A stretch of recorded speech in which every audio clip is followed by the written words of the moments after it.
and it was a different kind of paper compared to last year's. Last year सबको बड़ा shock लगा था कि ये कैसा paper है, but this time we are actually relatively happier, if not happiest, looking at the paper. So today what we shall be doing in next couple of hours is all four of us, Babu Sir, Vishal Sir, Santosh Sir and me, will discuss the answer key and go through the types of questions.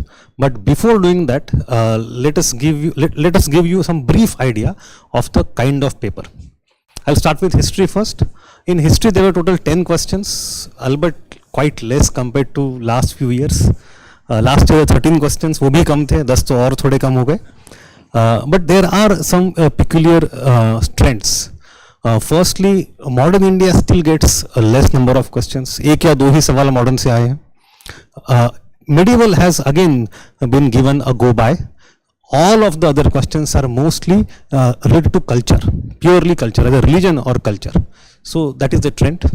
I'll give the mic to Babu Sir, who will discuss polity now. Thank you, sir. Looking into polity, I'm really happy the way the question has been asked this year, because the questions has been asked in such a way that the students have really comprehensively covered. They'll have an edge. There's no doubt in that. And but I would say still the lion's share has been given to the parliament, the legislature. There has been question from bills, speaker, budget. I would say 7 to 8 questions have come only from this particular area, but yes, questions have come from amendments, questions have come from fundamental rights. So every topic has been asked, but mostly it is conventional in nature, which is good for those students who comprehensively covered it. I'll just pass it on now to Vishal Sir, who will brief you about his own subject. Thank you, sir.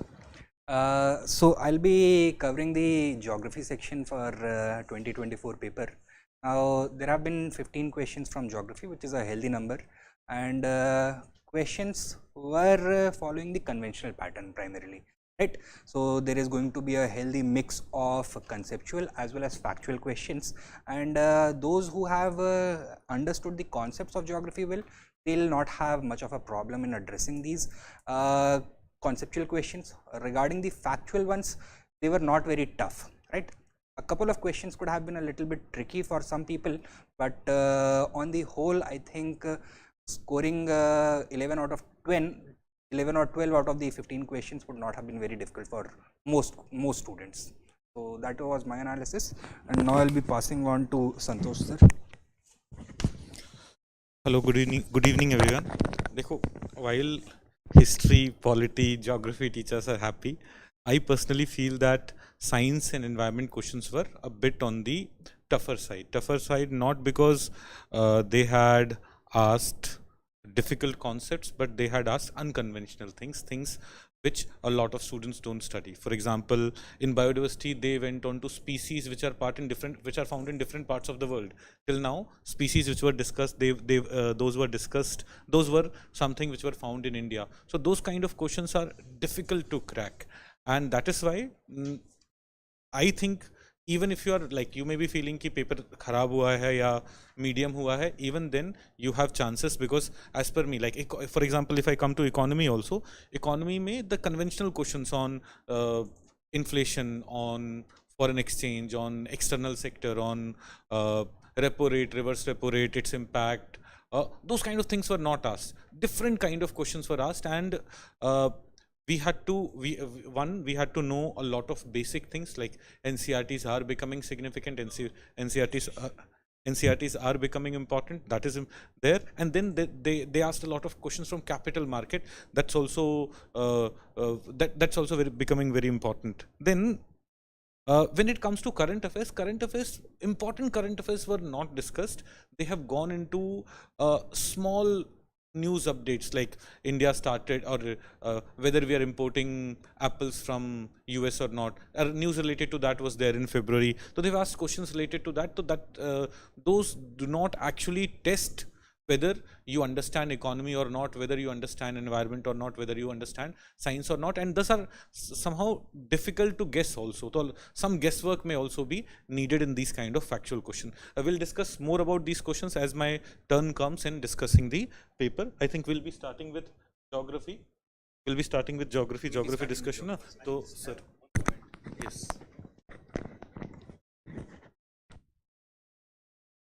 I just have to add one more comment regarding the type of the questions. If you see compared to last year, only one, only two, only three, etc. type questions were relatively less, and that is a kind of improvement as I feel. Secondly, the assertion reason type questions have increased in number, which actually checks some logical understanding, and these questions help us to refine our rational thinking, critical thinking process. So we are happy about that as well. So even though questions are a little bit factual side, some questions may be from the region where we don't expect them to be, but the type of question, the structuring of questions is in such a way which makes a thinking students capable of attempting more and more of them. Okay. So, okay. We have set A with us, and we'll be beginning with the geography portion. Thank you, sirs. Let us go through the geography questions one by one. Question number 1. Consider the following statements. Statement 1. The atmosphere is heated more by incoming solar radiation than by terrestrial radiation. Now, this statement is incorrect. Why? Because incoming solar radiation constitutes primarily of short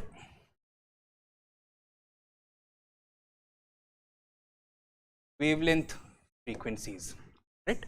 And the atmosphere, which acts as the blanket which covers the entire earth, does not have a very good ability to trap this kind of radiation, and thus it simply passes through without causing any perceptible heating.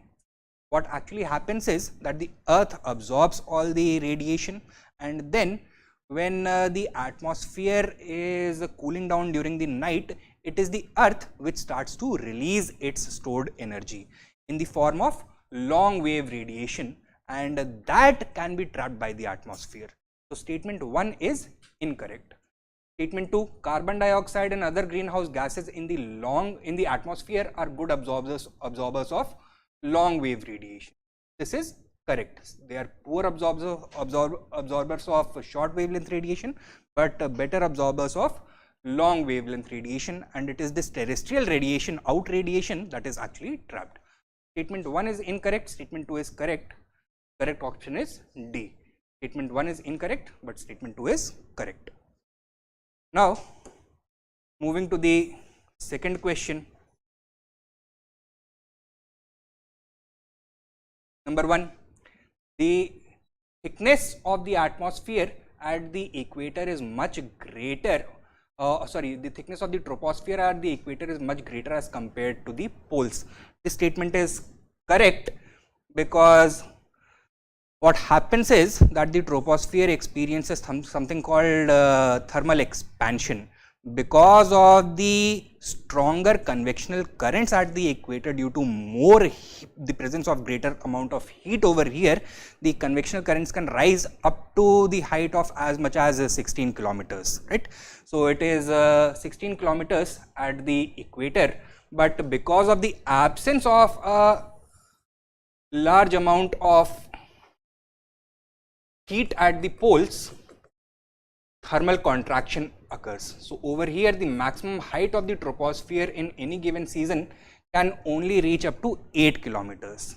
यहाँ पे 16 kilometers, यहाँ पे 8 kilometers. So statement 1 is correct, and statement 2, at the equator heat is transported to great heights by strong convectional currents. So this is also correct and correctly explains statement number 1. So both statement 1 and 2 are correct, and the correct statement and statement 2 explains statement 1. So answer is A. Next question, number 3. Consider the following: pyroclastic debris, ash and dust nitrogen compounds, sulfur compounds, how many of the above are products of volcanic eruptions? Correct answer over here is all 4.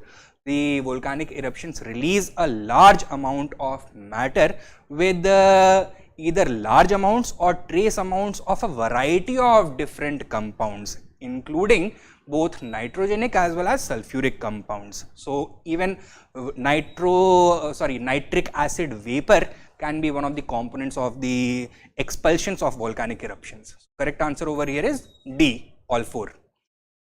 Next question, which of the following is or are correct inference or inferences from isothermal maps in the month of January?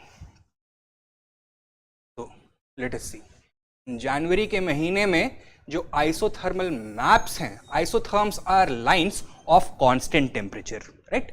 So some details are given and we have to see which of these are correct inferences. Number 1, the isotherms deviate to the north over the ocean and to the south over the continent. Now, suppose this is a hypothetical globe with a hypothetical continent surrounded by a hypothetical ocean around it, right? What would happen in the month of January? Temperatures are going to decline, and the isotherm which connects areas of constant temperature, are they going to experience a northward movement or southward movement over land? Now obviously land is going to have a lesser specific heat than water, and thus it is going to expel or it is going to emit its heats quicker and thus cool down. Okay? So if it is a northern continent, then in that case the isotherms are going to move towards the south, right? And the effect is going to be more pronounced as you go from the coast towards the interior. Okay? So first statement is correct.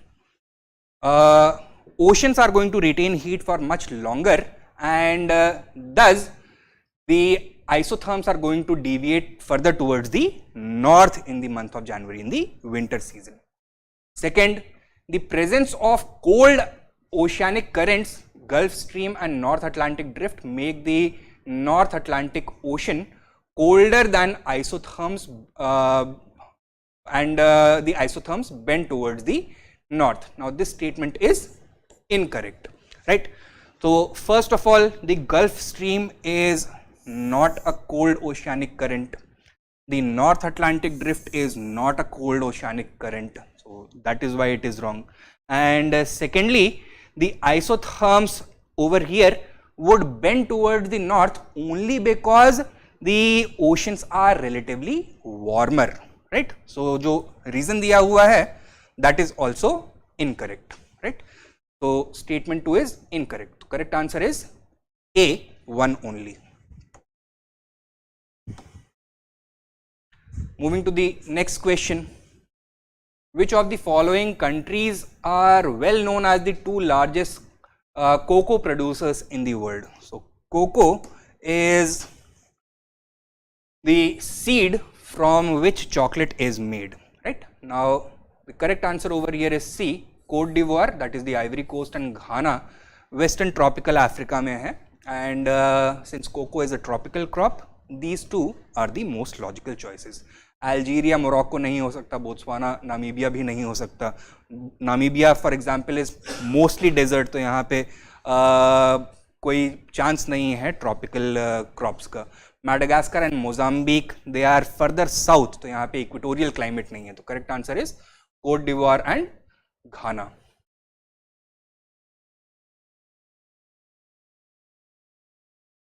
Next question, number 6, very straightforward one. Basic question. With reference to the Himalayan rivers joining the Ganga downstream of Prayagraj from west to east, which one of the following sequences is correct, right? So the question is actually about the northern tributaries of the Ganga river. क्या पढ़ते हैं हम class में?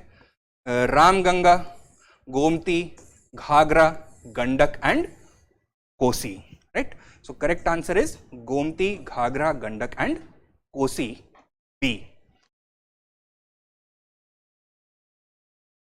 Next question, number 7. Consider the following statements. Statement 1, rainfall is one of the reasons for weathering of rocks. And number 2, rainwater contains carbon dioxide in solution. Now, weathering of rocks is the process of their physical breakdown due to either physical or chemical processes. Then, through fluvial action of wind or water, they are carried away, and that process is known as erosion, right? So, the process of breakdown है, that is known as weathering. कैसे कैसे तरह के होते हैं? Physical भी और chemical भी, right? And rainfall causes the weathering of rocks both by its kinetic impact on the rock surface as well as its contribution to the actual chemical processes and biological processes that can cause weathering of rocks. In fact, temperature or rainfall are considered to be important factors to determine the rate of weathering of rocks. So, high temperature and high precipitation are conducive for quick weathering of rocks. So, rainfall is one of the reasons for weathering of rocks. Statement number 2, rainwater contains the carbon dioxide in solution. So, carbon dioxide in solution in water makes carbonic acid. It is a weak acid. Trace amounts में carbon dioxide dissolved होता है rain water में, and it helps in the chemical leaching of silicaceous, calcaceous and phosphatic compounds from the mineral composition of the rocks, thus leaving the interstitial spaces between the rock molecules empty. So, this causes the physical process or chemical process of weathering of rocks. So, this statement is also correct, and statement 2 is actually a good explanation for statement 1 as well. So, correct answer is A. Both statements 1 and 2 are correct, and both of them explain statement 1. Okay? Sorry. So, correct answer is both statement 2 and statement 3 are correct, but only one of them explains statement. Statement 3. Rainwater contains atmospheric oxygen. Now, this statement is also correct, but oxygen does not result, or oxygen does not contribute to the breakdown of the rocks, right? So, both statement 2 and statement 3 are correct, and both of them explain statement 1. Both statement 2 and 3 are correct, but only one of them explains statement 1. So, correct answer over here is B, right? So, both statement 2 and statement 3 are correct, but only one of them explains statement 1. Now, coming to the next question, straightforward factual question hai. Consider the following countries: Finland, Germany, Norway, Russia. How many of the above countries have a border with the North Sea? So, if you look at the map of the littoral zone of the North Sea, you are going to find that on one side is the Isle of Man, that is UK का जो England, Scotland वाला portion है. On the other side, you will find the Nordic Peninsula, right?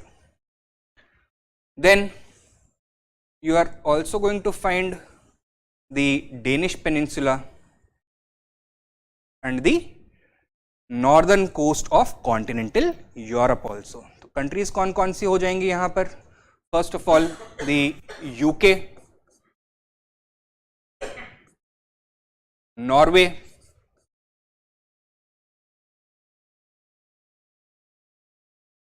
Sweden,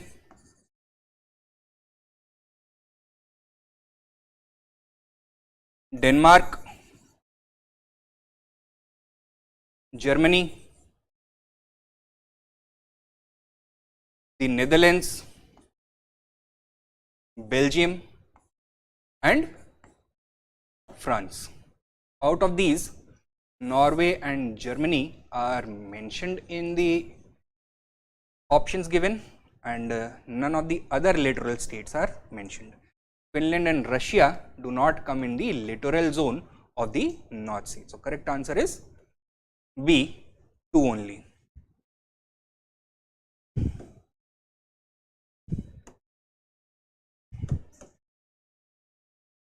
Moving to the next question, number 9. Consider the following information: the name of the waterfall, name of the region, and name of the river. And how many of the above rows is the given information correctly matched? Let us look at the first combination. The Dhuandhar falls famously on the Narmada river. Kahan par? In Jabalpur, and Jabalpur is not part of the Malwa region. Rather, it is part of the Mahakaushal region of Madhya Pradesh. Physiographically, it lies in the Satpura range, right? So administrative division is Mahakaushal and physiographic division is Satpura range. So first combination is incorrect. Second, Kundru in Chota Nagpur on the Subarn Rekha, this is correct, in the Ranchi district. And third, the Jershoppa Falls, better known as the Jog Falls, located in the Western Ghats but not on the Netravati river, rather on the Sharavati river, right? So out of the 3, only 1 is correctly matched. So answer is A, 1 only.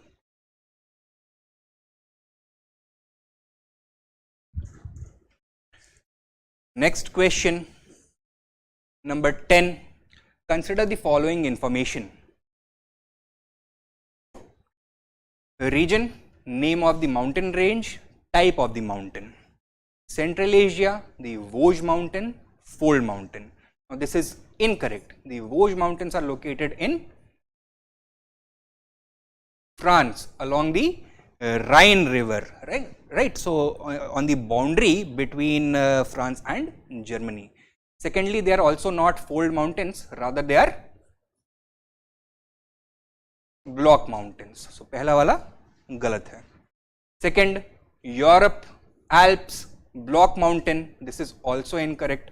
Alps famously are fold mountains. North America, the Appalachians, located in the drainage basin of the Mississippi river, these are also old fold mountains. So this is correct. So they are residual mountains. जैसे हमारे यहाँ पे Aravallis हैं, वैसे उनके यहाँ पे Appalachians हैं. And one more thing that you should know is, when the process of folding occurs, a lot of vegetation gets buried, resulting in the formation of mineral deposits, especially coal and other fossil fuels. So Appalachian belts are famous for coal mining. तो वहाँ पे major political issue ये रहता है कि America का जो नया ग्रीन पॉलिसी है, that is against coal mining in the Appalachian regions. And वहाँ पे एपलेशियन रीजन में कोल माइनिंग पॉसिबल इसीलिए हुआ because these are old fold mountains. So one other way to make association. Secondly, South America, Andes, fold mountains, this is also correct. So straightforward question tha. Correct. How many are correctly matched? B, only 2. This is question number 10. Now moving on to question number 11. Consider the following airports: the Doen Polo Airport, Kushinagar International Airport, Vijayawada International Airport. In the recent past, which of the above have been constructed as greenfield projects? Now those of you who have been regularly following the Yojana magazine or the PIB website, you will be able to easily answer this question. The Doen Polo Airport, located in Itanagar in Arunachal Pradesh, is a greenfield airport commissioned in 2021. The Kushinagar International Airport is another international airport commissioned recently in 2022. This is in Kushinagar, that is sorry, अभी ये recently बना है as part of the regional connectivity scheme. Later it was elevated to the status of an international airport. Vijayawada Airport, on the other hand, has been in service ever since the Second World War. It was used as a military air force base during the Second World War by the British. Later it was converted into a civilian airport and later on एक integrated terminal यहाँ पे 2021-22 में बनना शुरू हुआ, right, in order to increase its capacity. So this is incorrect. In the recent past, which of the above have been constructed as greenfield projects? Answer is A, 1 and 2 only.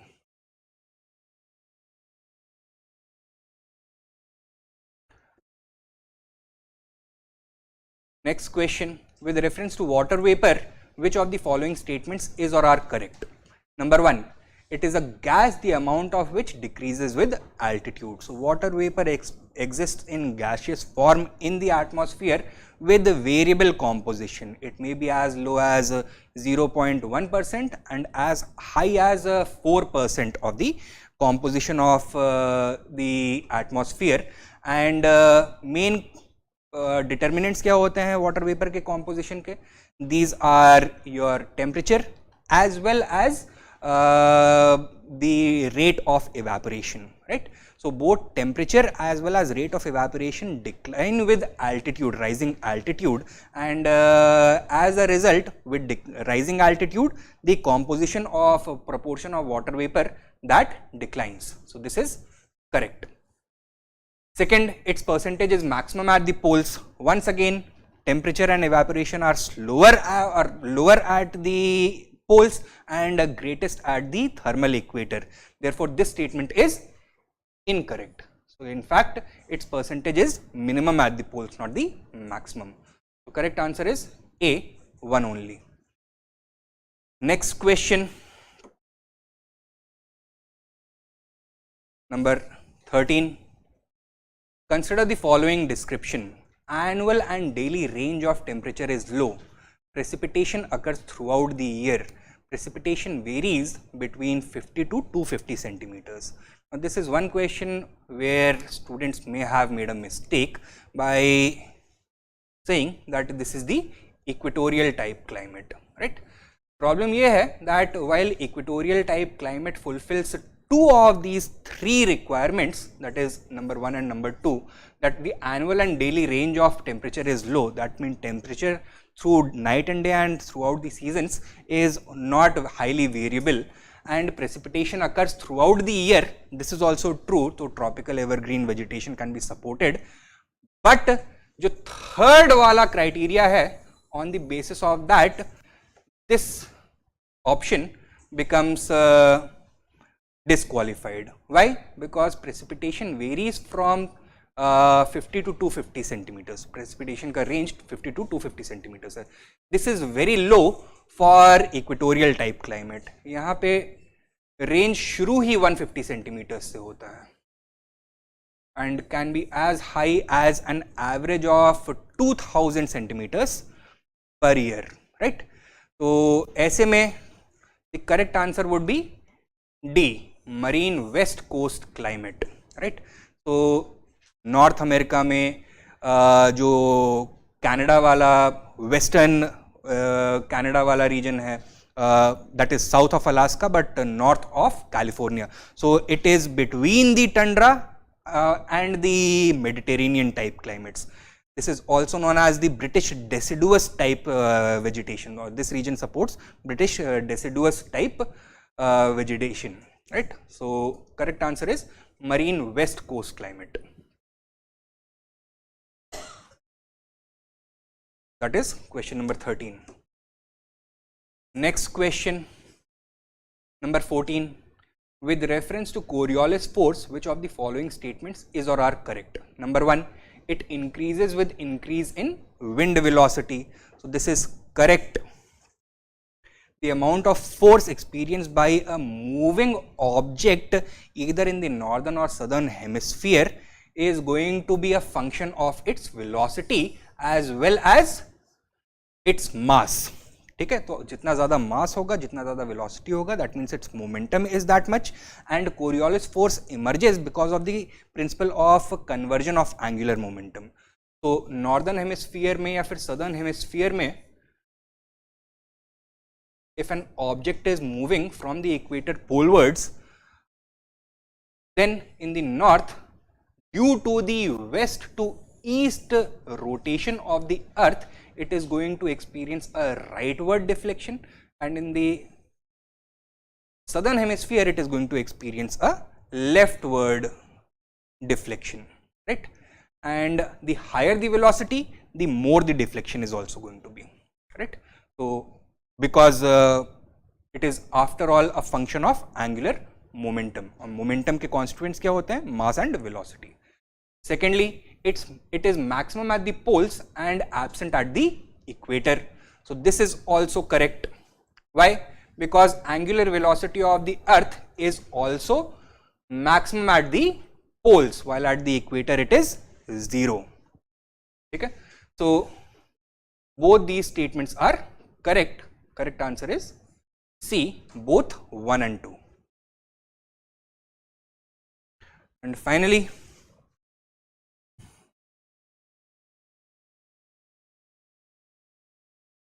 question number 15.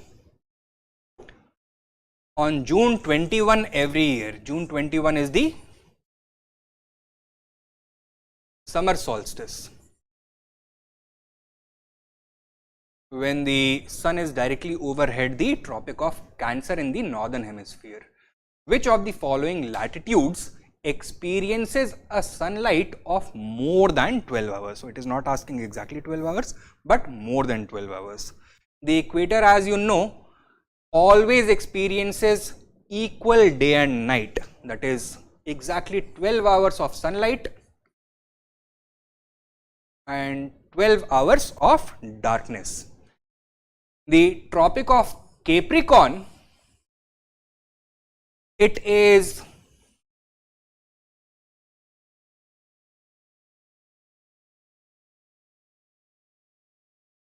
on the southern edge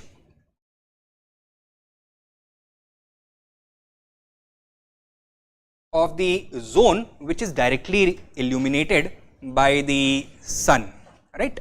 And as a result, it is going to experience less than 12 hours of sunlight, whereas all the regions north of the equator, they are going to experience relatively longer daylight as compared to darkness. In fact, in the Arctic Circle, we experience 6 months of sunlight during the summer season. So polar day बोलते हैं इसको. At the North Pole, there is sunlight for 6 whole months during the summer season, from the spring equinox right up to the autumn equinox, right? So correct answer over here is going to be 2 and 4, that is D. So that is it for me. I hope that you found this discussion useful.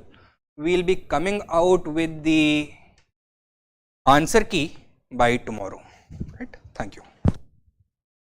Good evening, everyone. So we'll be continuing with this discussion. Let's come to question number 16. Now, the first there are environment related questions. Then there are, so sir, ye mera hai. I'm sorry. First there are some environment related questions, and then there are some economy and science and technology questions other than mapping questions that we may discuss. So question number 16 is an easy one. Largest tropical peatland कहाँ है? ये थोड़ा factual भी हमें पता होना चाहिए कि कहाँ पे है? Congo. Congo Basin has the largest tropical peatland. 2022 में we had discussed, it was in news at that time that a new study had found the peatland area to be 15% more than what was thought previously. So in case of question number 16, answer would be B for boy. If we come to question number 17, with reference to perfluoroalkyl and perfluoroalkyl substances, PFAS. These substances, these chemical substances are very common nowadays. They are used on clothing, they are used on non-sticky utensils, they are used on various day-to-day activities, and they are very tough in the sense they don't get decomposed easily, and therefore they are sometimes also known as forever substances or forever products, because it will go into environment, but it won't get decomposed. It will remain there for a lot of time. So PFAS are found to be widespread in drinking water, food and food packaging material. Yes, because we're using it so much and it doesn't get destroyed easily. It's found, it's widespread. PFAS are not easily degraded to in the ek pen kahan hai iska? PFAS are not easily degraded in the environment. That's why it is known as forever material, and persistent exposure to PFAS can lead to bioaccumulation, because it can go in your body and it would not get destroyed easily. It can keep getting accumulated. So in this case, all three statements are correct. Answer would be D. 17th ke case mein, for question number 17, answer would be D. If we go to question number 18, now parasitoid species are found in how many of the above kind of organisms? Now there are two interpretations here. Dekho. One is they're asking among these organisms which can be parasitoids. है ना? एक सोचने का तरीका ये हो सकता है कि इन these organisms कि क्या beetles parasitoids हो सकते हैं, या centipedes parasitoids हो सकते हैं, flies parasitoids हो सकते हैं. दूसरा है वो देखो parasitoids क्या होते हैं? Parasitoids are those organisms which will begin their life in some other living organism. So other meaning could be in these organisms kya parasitoids are found, other organisms which are beginning their life are found. But in both the cases, answer would be C.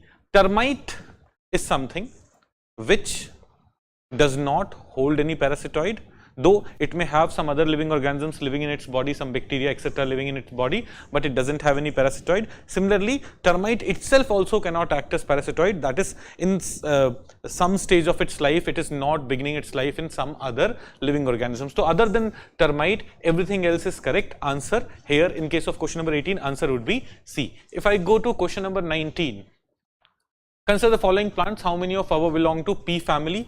P family, again, it's one thing is we know it, other is we have to guess. देखो P family में generally क्या होगा? Those plants are there. आपने अगर मटर देखा है, मटर में within one stretch there are multiple seeds, है ना? तो you will see groundnut के केस में भी वही सिनेरियो है, horse gram के केस में भी वही सिनेरियो है, pulses, all the pulses, most of the pulses if you have seen, they are of P family, and soybean के case में भी the same scenario is there. So all three of them are in the P family, all three of them. 19 के case में for question number 19, answer is C. Let's go to question number 20. If I go to question number 20, देखो PYQs करने का ये फायदा होता है. We had seen Indian flying fox. Indian flying fox was what? It was one of the bats, right? So Indian flying fox is placed under the vermin category in the Wildlife Protection Act 1972. Now, till the 2022 amendment, it was there. But what did we see after in the 2022 amendment? There is no schedule which has vermin. अब schedule vermin वाला है ही नहीं, तो how can we keep it in the vermin category? तो one गलत हो गया. If one गलत हो गया, you are left with only one option, D. है ना? तो for question number 20, answer would be D. D for dog. Let's go to 21. The organisms, cicada, frog hopper, pond skater, what are these? देखो, these are various, जैसे pond skater is an insect which moves on the surface of the pond. ऐसे ही, these are all names of different insects. Answer is C. If I take you to question number 22, many chewing gums found in market are considered a source of environmental pollution. We know that if you have like in our childhood, sometimes this used to happen that we used to continuously keep on chewing a chewing gum. कई बार ना मैंने कि आज तो इसे खत्म करना है, but it never happened because it had a base of plastic which never gets over. So the second statement is correct. Many chewing gums contain plastic as gum base, and if plastic is there, plastic is non-biodegradable, it will be becoming an environmental problem, and thus statement 1 and statement 2 both are correct, and 2 is the correct explanation of statement 1. So 22 के case में answer is A. If I go to 23 was a difficult question, and I don't think this kind of question should be asked. They say they had asked animal found in the natural habitat and the country और match करने को बोला. देखो indri is an animal which is found only in Madagascar, Brazil. This is wrong. Elk is found in North America. Elk ना generally कई बार in various videos you may have seen the cars colliding with elk. तो elk जो deer वाला category होता है ना उसमें लार्जेस्ट कैटेगरी के आते हैं. They are found in northern America, not in Indonesia. That's also wrong. And bonobo is found in Congo basin. They have asked lots of questions from Africa. तो Congo basin में bonobo मिलता है, not in Madagascar. Here all three of them are wrong. 23 के case में answer is D, D for dog.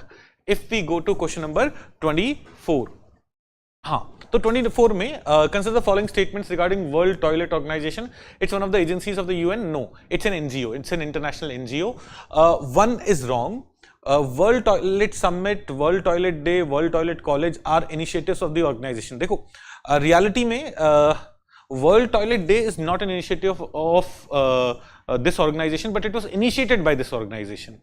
है ना. तो यहां पे पूछ रहे हैं इनिशिएटिव इनका है क्या, तो मान लेते हैं इनका है, because third is wrong. The main focus of its function is to grant funds to the least developed country. No, it's not focused on that. It's focused on advocacy.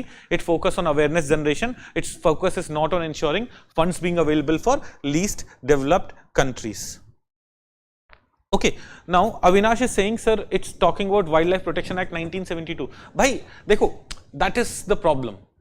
When we say Wildlife Protection Act 1972, even now it's Wildlife Protection Act 1972 only. Wildlife, देखो, the Indian flying fox is placed under vermin category in the Wildlife Protection Act 1972. तो अभी 2022 amendment होने के बाद भी Wildlife Protection Act 1972 है और अभी it is not placed in this category. Okay, ऐसे समझो, कोई act amend होता है, इसका मतलब ये नहीं है कि when we'll say कि this act includes this, तो we are referring to the original act. We are referring to the current act even after amendment. Okay, Avinash, I hope आपका doubt resolve हुआ हो. Okay, let's go back to which question was I discussing? This was the question 24 I was discussing. So it's not a UN body. It's not. 1 is wrong. 3 is also wrong. Its main focus is not providing money to least developed country. Its main focus is what? Its main focus is to spread awareness. So 1 and 3 are wrong. 2 is correct. As I told you, World Toilet Day is not an initiative run by it, but it was something which was initiated by it, and therefore all 3 of them are part of the World Toilet Organization. Now, so in this case, what is the answer? Answer is B, B for boy. Question number 24. If I go to 25, now 25 again was somewhat difficult. Like it's something that we do not study in a lot of details. हमने lion के बारे में बहुत पढ़ा है, हमने चीता के बारे में बहुत पढ़ा है, हमने leopard के बारे में भी बहुत पढ़ा है, पर जो पूछा UPSC ने, that was very different. Lions do not have particular breeding season. That's true. Lions can mate at any time of, like humans. हमारा कोई ब्रीडिंग सीजन नहीं है ना, कभी भी मीटिंग होती है, साल भर बच्चे होते रहते हैं. Same is the case with lion. तो 1 is correct. Unlike most other big cats, cheetahs do not roar. That's also true. Cheetahs कुछ आवाजें निकालते हैं, but that's not roaring, they पर. ओके, 2 इज, तो 1 is correct. Unlike most other big cats, cheetahs do not roar. 2 is also correct. Unlike male lions, male leopard do not proclaim their territory by scent marking. This is wrong. Male leopards have been seen rubbing their cheeks on trees, on woods, and उनके cheeks से ना, उनके cheeks में एक gland होता है जिससे एक smell produce होता है, and that smell is a way of marking territory. Other animals may do it using urine and all, but they also do it. So 3 is wrong. 1 and 2 are correct here. In case of question number 25, A is the answer. A is the answer. Okay, question number 25 में A is the answer. Let's go to question number 26. Question number 26 क्या है? 100 million farmers. 100 million farmers एक ना world economic forum ने initiative launch किया था. तो it's a platform for accelerating transition towards food and water system that are net zero. तो it's an initiative by world economic forum where our food and water system has to be made sustainable so that their impact, negative impact on climate change is, or they're not impacting climate change as such. So for 26 also, answer is A.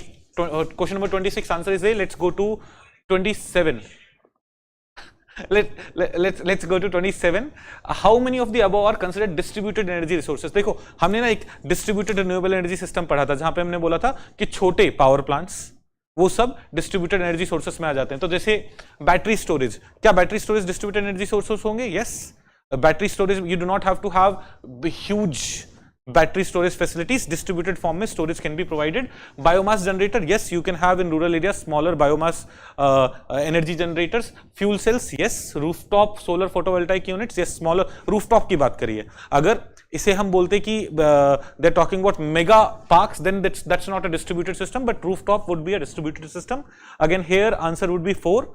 All 4. 27 में answer would be D. Let's go to 28. ये तो हमने class में किया है. Which one of the following shows a unique relationship with an insect that has co-evolved with it and that is the only insect that can pollinate. जब हम mutualism पढ़ रहे थे हमने कहा था fixed species are, there are some of the fixed species which can be pollinated by only one wasp species. तो अगर वो wasp क्या हो गया, extinct हो गया, that fixed species would also become extinct. And we had specifically mentioned about various fixed species which are getting pollinated either by 1 or 2 wasp species, and those species have also evolved with them. So answer here is A. 28 mein answer is A. Let's go to 29. Consider the following: butterflies, fish, frogs. How many of the above are poisonous? देखो ये वो वाला question है. How many of the above have poisonous species among them? There are so many different species of butterflies. जैसे हमने एक कौन सा बटरफ्लाई पढ़ा था जो बहुत डिटेल में पढ़ा था, monarch butterfly. Was it poisonous? Yes, it was poisonous. Frogs. There are various poisonous frogs that we have spoken about. Fish. अब देखो, there are thousands of species of fish. Can one of them be poisonous? Yes. In fact, there are poisonous as well as venomous fish. In class we have discussed the difference between poisonous and venomous, both the things, and there can be there are species which are poisonous, there are species which are venomous. So it's a वो वाला question जो ना trick से solve हो जाएगा कि yes, out of thousands of species of different thousands of species of butterflies, thousands of species of fish and frogs, there would be some of them which are poisonous. So all 3 can be. How many of the above have poisonous species among them? All 3 of them may have poisonous species. 29 में question number C. How many of the above trees are actually native to India? If we go to question number 30, देखो red sanders तो अपना है, eastern Ghats में मिलता है, native है. Cashew and papaya have both come from South America. They are not native to India. So it's how many of them are native? 30 में question number answer would be A. Let's go to 31 with reference to radioisotope thermoelectric generator, RTGs. Now RTGs also we have studied somewhere. Do you remember Voyager 1 and Voyager 2? They have been traveling for almost 45 years now. उनका energy source क्या था? उनका energy source था radio isotope thermoelectric generator. What did they carry? They carry plutonium. But are they doing fission? No, they're not doing fission. First statement, RTGs are miniature fission reactor. No, वहां पे fission reaction नहीं हो रहा. वहां पे in radioisotope thermoelectric generators, what happens is they depend on natural decay. When plutonium decays, plutonium is a radioactive substance. When it decays, it produces some energy, it produces some heat.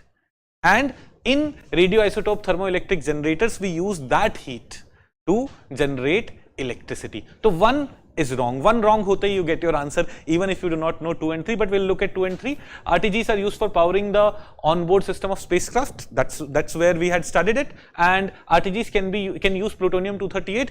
देखो theoretically uranium could also be used, but जो हमें चाहिए ना कि like half life of plutonium is around 78 years. So for substantial time it can keep providing us some heat regularly and thus is more suitable. There are other reasons also plutonium is more suitable, but अभी उसमें detail में जाने की जरूरत नहीं है.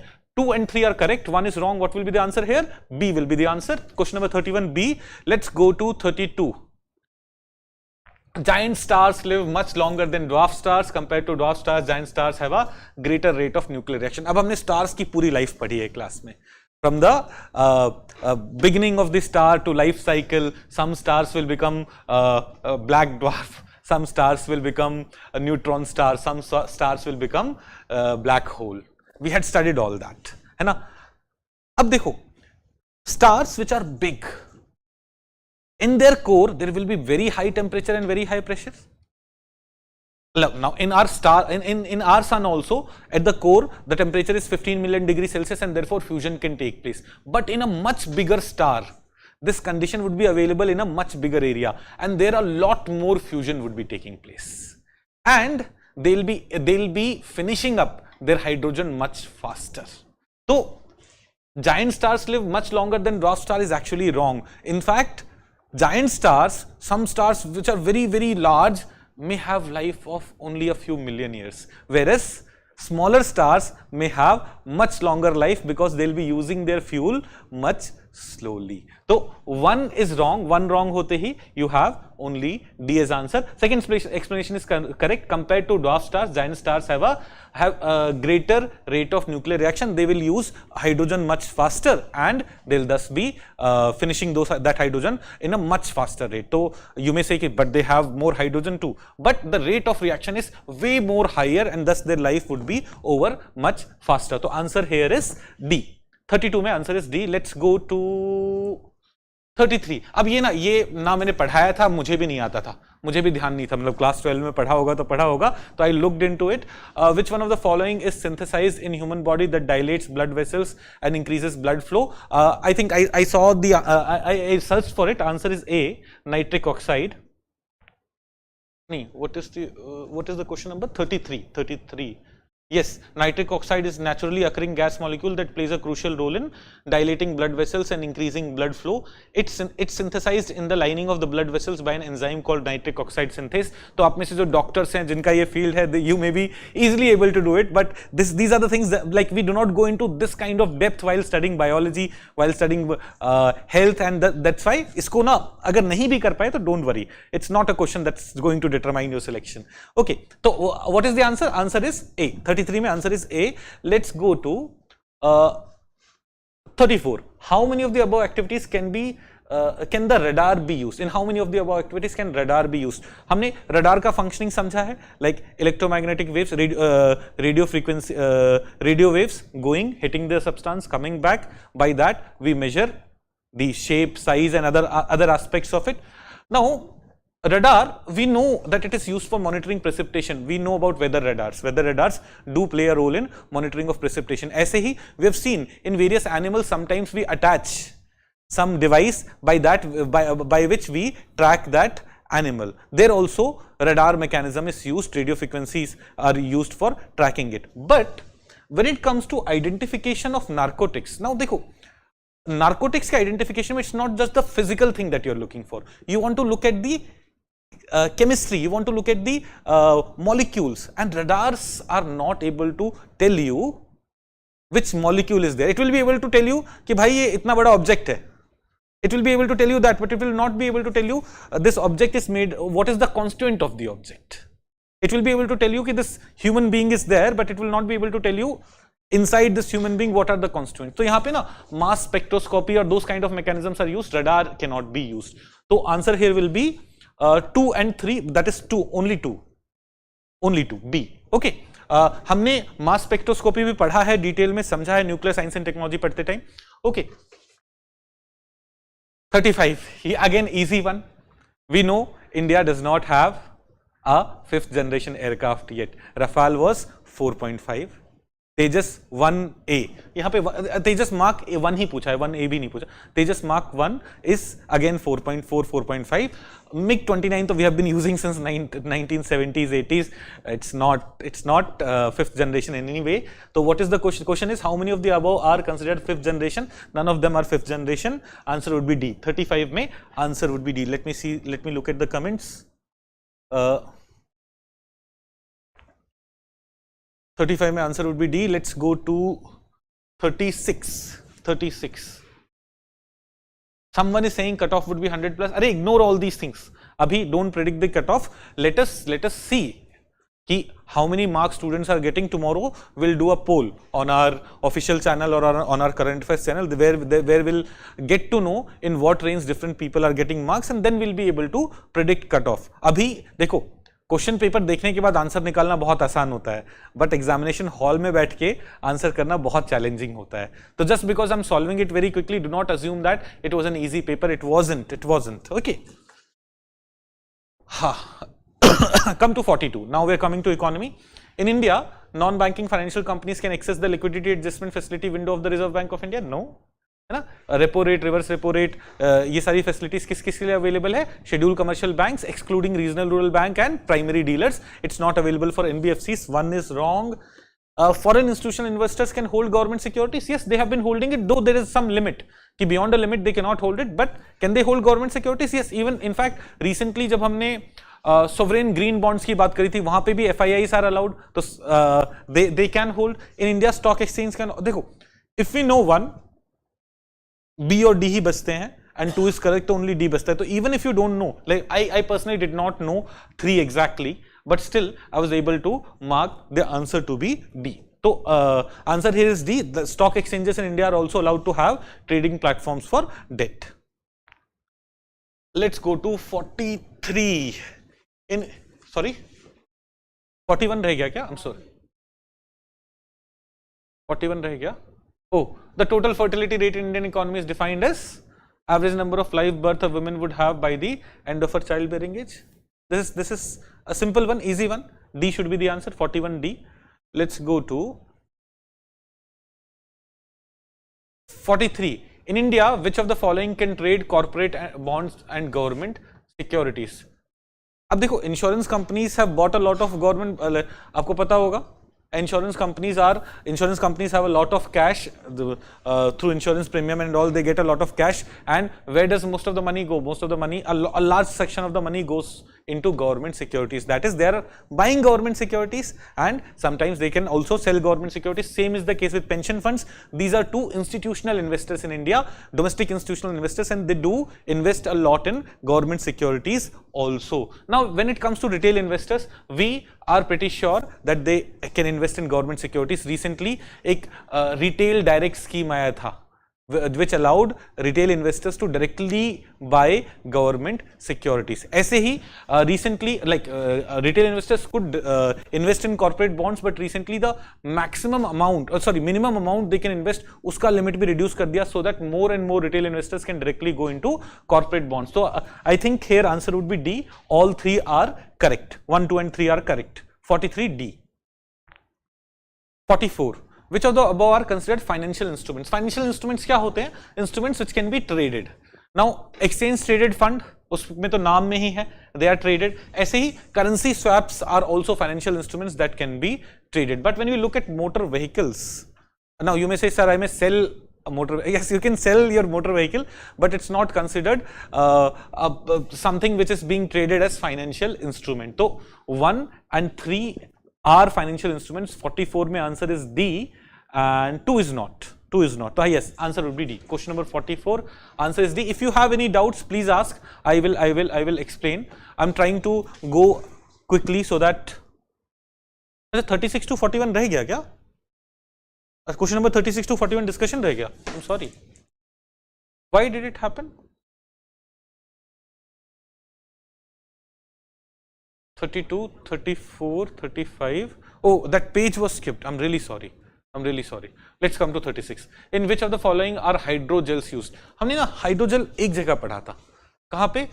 When we were talking about applications of nuclear science and technology, we said that Bhabha Atomic Research Center has developed a hydrogel which can be used over some injury. So it will emit some radiation. तो it contain, हमने Bhabha atomic research centre के perspective में पढ़ा था, it can emit some radiation and keep killing the bacteria and can protect your injury from outside bacteria also. उस context में पढ़ा था. But hydrogel need not be containing radiation giving material. Hydrogel are substances which are hydrophilic in nature, and they have applications in various fields. For example, इस hydrogel के बारे में सोचो, जो हमने जब हमें इंजरी हुई थी उसके ऊपर लगाने वाला एग्जांपल दिया था. Even there we can create our hydrogel in such a manner that it can allow penetration of only certain things. जैसे हमें मेडिसिन अप्लाई करना है तो only those molecules can penetrate it. So this statement, controlled drug delivery in patient, these hydrogels have been used for these purposes regularly. I did not know about these two things कि यहाँ पे, because I taught it in the medical perspective. I did not know about these two things. मैंने आज इस पे research किया कि क्या hydrogel is being used for these purposes, and I could not find somewhere where it is being used. Though in R&D, in research and development, they are trying to use it for air conditioning. तो अब air conditioning में देखो, hydrogel are hydrophilic in nature, they can absorb a lot of water, and जैसे by converting water into water vapor, cooling can be ensured. those kind of mechanisms, something that happens in your water pot or something that happens in cooler, by those mechanisms hydrogel can play a role in cooling. But air conditioning, जो अपना traditional air conditioning जिसे हम समझ रहे हैं, उसमें I could not find anything where it is being used. Same is the case with industrial lubricants के case में, it is being experimented, it is being tested, but I could not clearly find a place where it is being used. तो देखो यहाँ पे I have a doubt कि answer can be one if I have to like be where it is for sure being used. In case of 2 and 3, hydrogel, various hydrogel substances are being used for various tests, various experiments कि क्या उन areas में we can use it or not. तो if I have to mark an answer, I'll mark 1, है ना, but UPSC में give an answer which is 1 or D. ऐसा हो सकता है कि they may consider even the research and development which is going on as something where it is being used. तो इसीलिए थोड़ा सा इस पे डाउट रहेगा मेरे को 1 और D, A और D में कंफ्यूजन रहेगा. फ्यूल सेल व्हीकल से क्या निकलता है? Water vapour, oxygen, hydrogen is one of the inputs, oxygen is another input. They combine together to form H2O and electricity is generated. So water or water vapor comes out of it. Easy one. 37 में D easy one. 38 pumped storage hydropower. Pumped storage hydropower भी हमने पढ़ा था. When we have renewable energy and do not have storage facilities, we can use that renewable energy to bring water on the top. Potential energy. है ना? We bring water on the top, and then when we need energy, the water will fall and rotate the turbine. This is pumped storage hydropower. Rainwater, it will be used for irrigation, long duration energy storage.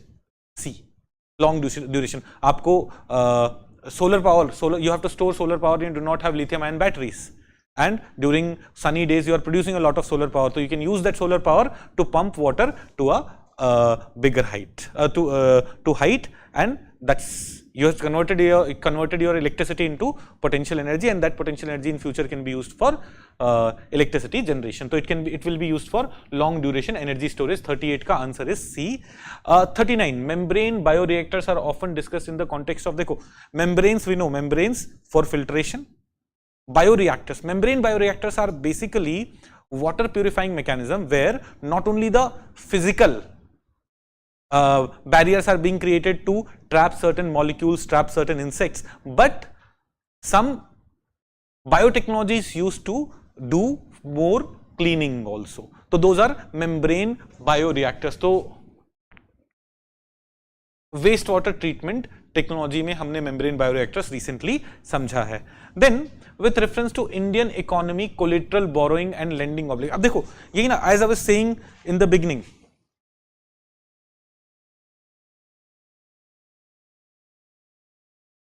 what, sir, how I join your answer writing program? Abhi we'll explain tomorrow. We will explain about all our mains program from tomorrow. एक हमारा mains masters program आ रहा है, and mains masters program in 70 days, in 70 classes will cover entire GS1, GS2, GS3, GS4.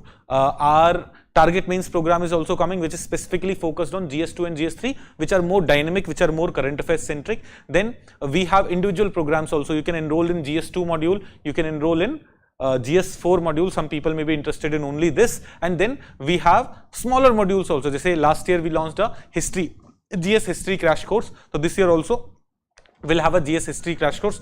So anything and everything that you need for your mains preparation, we are ready with that. Our programs will be starting on 20th June only. Why 20th June? Because this year UPSC has already taken 3 weeks extra, so we have 3 weeks less. And this Thursday only our mains masters program as well as target mains program will be starting with GS3. So we'll talk about all these things in the coming days. Tomorrow I'll take a session on how to prepare for mains. I'll also take session on for people who have not been able to somehow do well in this preliminary examination, what should be the future strategy. We'll come with all those things. Abhi ke liye let us discuss this paper.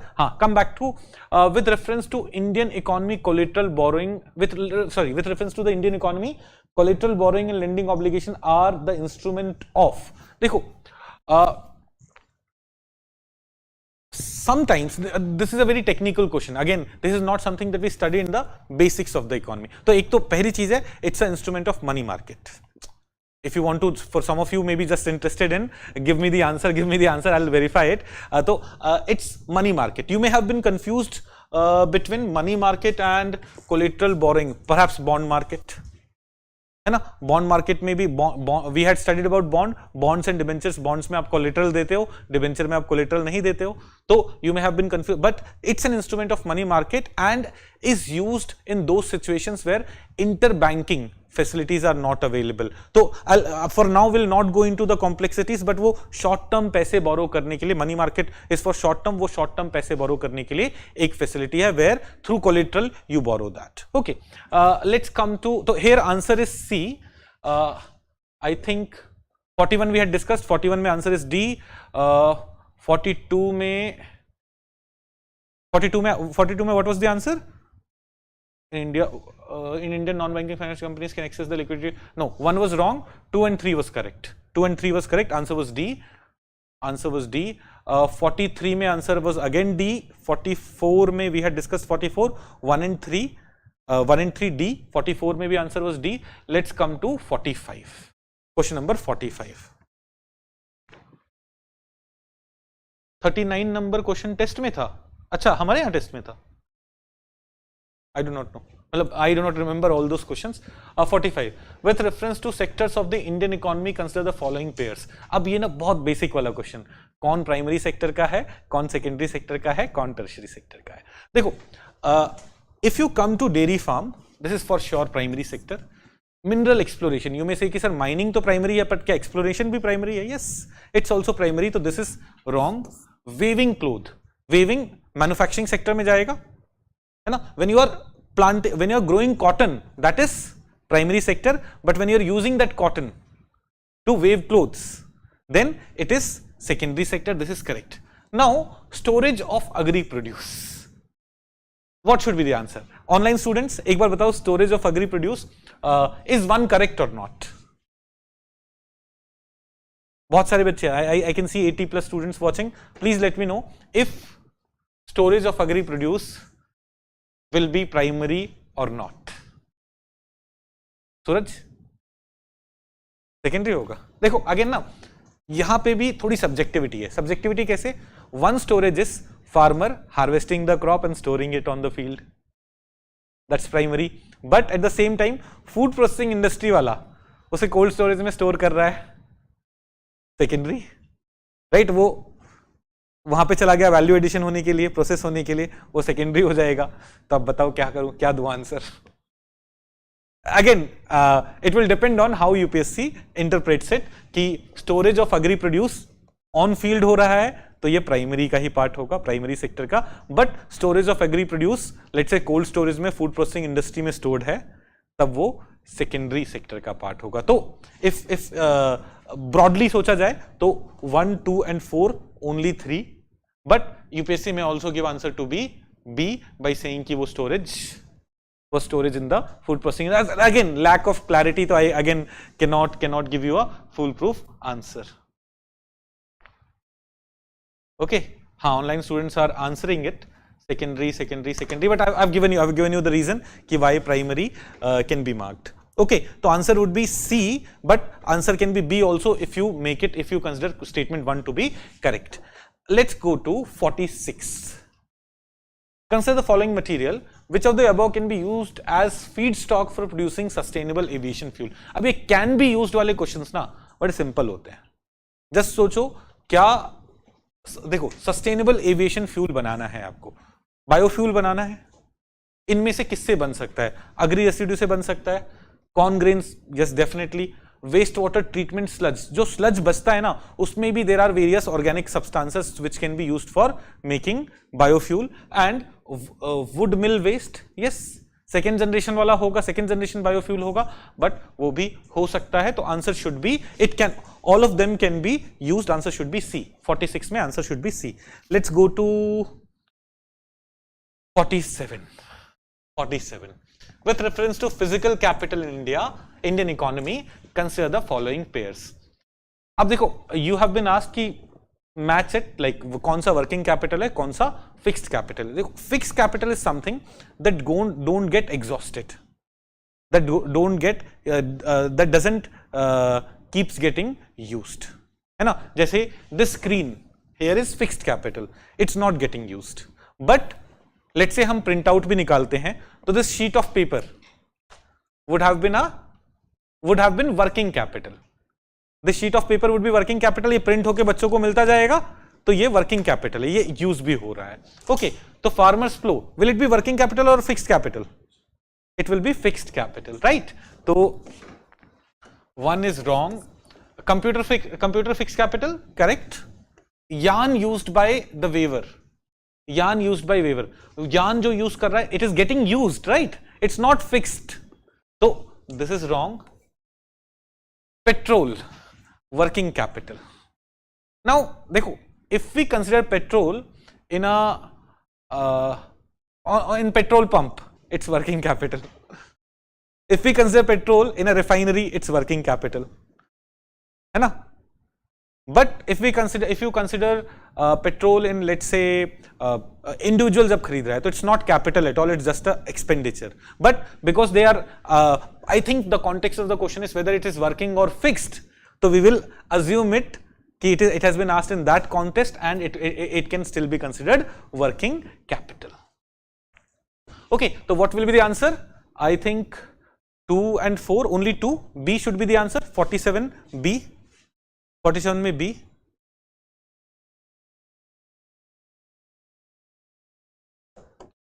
B. Let's go to 48. Pankaj has said it would be secondary, as still in India most part of agri produce is stored off field and not on field. ठीक है, that's why I gave you both the answers to tell you कि whatever they interpret, your answer will be decided by that.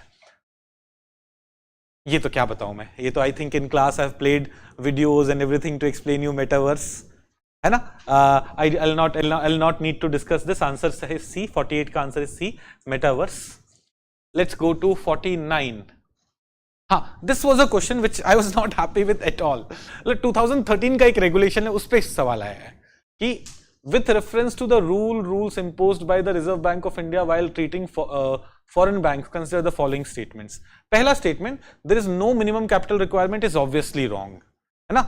RBI regulate करेगा तो it will not say कि foreign banks you do not need any capital requirement. There is a minimum capital requirement of 500 crore rupees, and a capital adequacy ratio requirement is also there in this case. So 1 is wrong. 1 is wrong. Now come to second. For wholly owned banking subsidiary in India, at least 50% of the board members should be Indian nationals. At least 50% of the board members should be Indian nationals. Now this regulation first came in 2013. Today I opened that regulation and studied it, and by that I have the answer. But exam में आपको वो पता होना और studying all these things is not feasible, is not possible. Okay, so let me just what is this question number? 49, I guess. 49. Tell you some details. जैसे 2013 guidelines है where RBI released framework for setting up wholly owned subsidiary by foreign banks in India. In corporate governance, they are saying 3 things. Not less than 2/3 of the directors should be non-executive, not relevant to us, but 2/3 of the not less than 2/3 of the directors should be non-executives. Second, a minimum of 1/3 of the directors should be independent. Again, not relevant here. The third provision, not less than 50% of the director should be Indian nationals, NRIs और PIOs. अब problem आता है यहाँ पे, what are they saying? For wholly owned banking subsidiary in India, at least 50% of the board members should be Indian nationals. No, at least 50% should be Indian nationals. NRIs भी Indian nationals हैं, they are Indian citizens, but PIOs are not Indian citizens, है ना. तो if we strictly go as per the provisions given there, this will also be wrong. Let's say all of them are person of Indian origin, but none of them is a citizen of India. Even then it's okay, because 50% of them have to be nationals, NRIs or PIOs. Okay, so this will also be wrong. But again, if you haven't been able to do this question, don't get discouraged at all. As I keep saying this to you throughout your preparation, your selection is going to be determined by simple basic questions, not by these awkward, too much factual, detailed questions. Your selection is not going to be determined by this. Let's come to question number 50, CSR. CSR rules specify that expenditure. देखो CSR हमें पता है ना, एक corporate sector when they are earning profit, it said that a small percentage of your profit should be spent as your social responsibility. That is corporate social responsibility, and government has rules regulations for it. CSR rules specify that expenditure that benefit the company directly or its employee will not be considered as CSR activity. Common sense से भी लग रहा है. Otherwise, all my CSR spending could have been gone on those things which would have benefited the company. Right? This is a provision. This is a provision, but by common sense also you could have done it. Second, CSR rules do not specify minimum spending on CSR activities. It specifies 2%. Right? 2% of your profit should be spent on CSR. So it specifies that this is wrong, this is correct. What will be the answer? A will be the answer, 1 will be the answer. Let's go to 51. हाँ, अब देखो, what are the rules, regulations, systems in USA? We do not study all those things, but again, by common sense, we'll try to solve this question. In the US, if the US were to default on its debt, US अपना debt नहीं pay कर पाया, holders of US Treasury bonds will not be able to exercise their claim to receive payment. Yes, if it's not able to pay its debt, the Treasury bill holders will not be able to get its money. 1 is correct. The US government debt is not backed by hard assets. That's also, this can be a reason. If it was backed by some hard asset, if government ka debt was backed by some hard asset, then what would have happened? These people would have been able to get their money. It's not backed by any hard asset, but only by the faith of the government. This is also true and is correct reason also. They'll not be able to get their money back because there is no hard asset to back it other than government's trust. So A should be answer. 51 mein answer should be A. Let's go to 52. Syndicated lending spreads the risk of borrower default across multiple lenders. Again, देखो, this is something that we need not study. There are different kinds of lending, but common sense लगाना. Syndicate means a group of people, a group of banks, a group of institutions.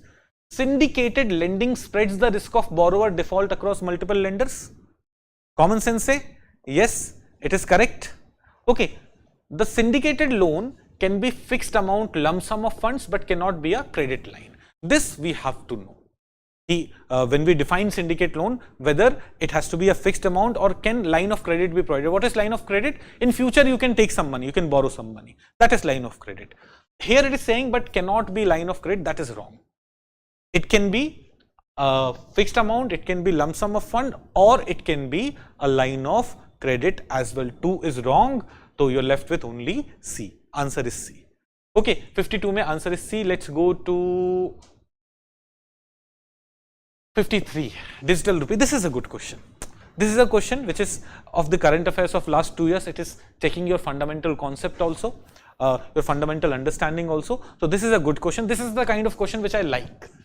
Okay, पहला, it's a sovereign. तो जब हम digital rupee की बात कर रहे हैं, सेंट्रल बैंक डिजिटल करेंसी की बात कर रहे हैं, उसमें डिजिटल रुपी होगा, तो it's a sovereign currency issued by reserve bank of India in alignment with its monetary policy. Is it true? Digital rupee sovereign currency है? हाँ है, डेफिनेटली है. Right? It appears as liability on the RBI's balance sheet. Yes, any money issued by RBI appears as liability. It is insured against inflation by its very design. No, it is not different than the rupee that you have.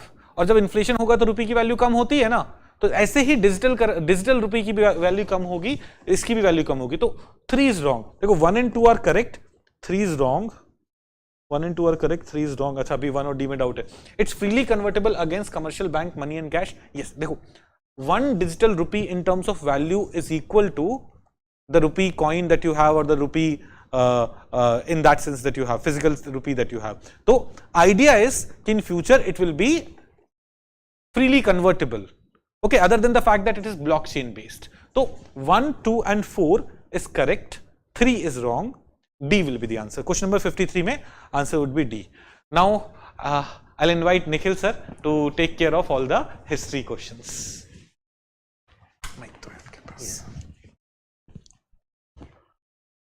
So, hello, let us go with the question number 54 with Sir Pen.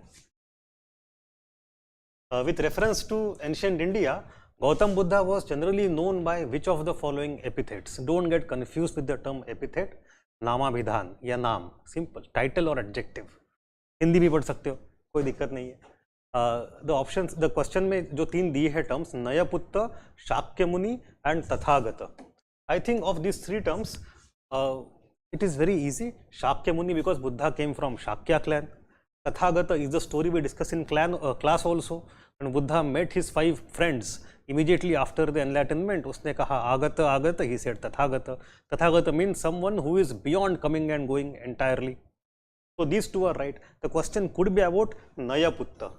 Actually, when we study post-Vedic era, we discuss the story of Samannaphala Sutta, in which we discuss the different philosophies that emerged in 6th century BCE, of which there is a person called Nigantha Nataputta.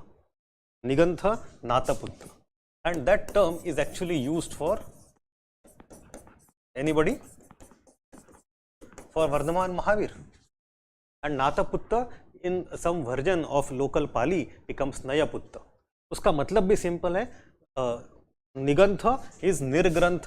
निर्ग्रंथ मतलब जिसकी गांठें खुल चुकी है, कोई दिक्कत नहीं. And when you say Nathaputra और Nayaputra, it mean the person belonging to Jnatrika clan, because Vardhaman Mahavir came from Jnatrika clan, Buddha came for Shakya clan.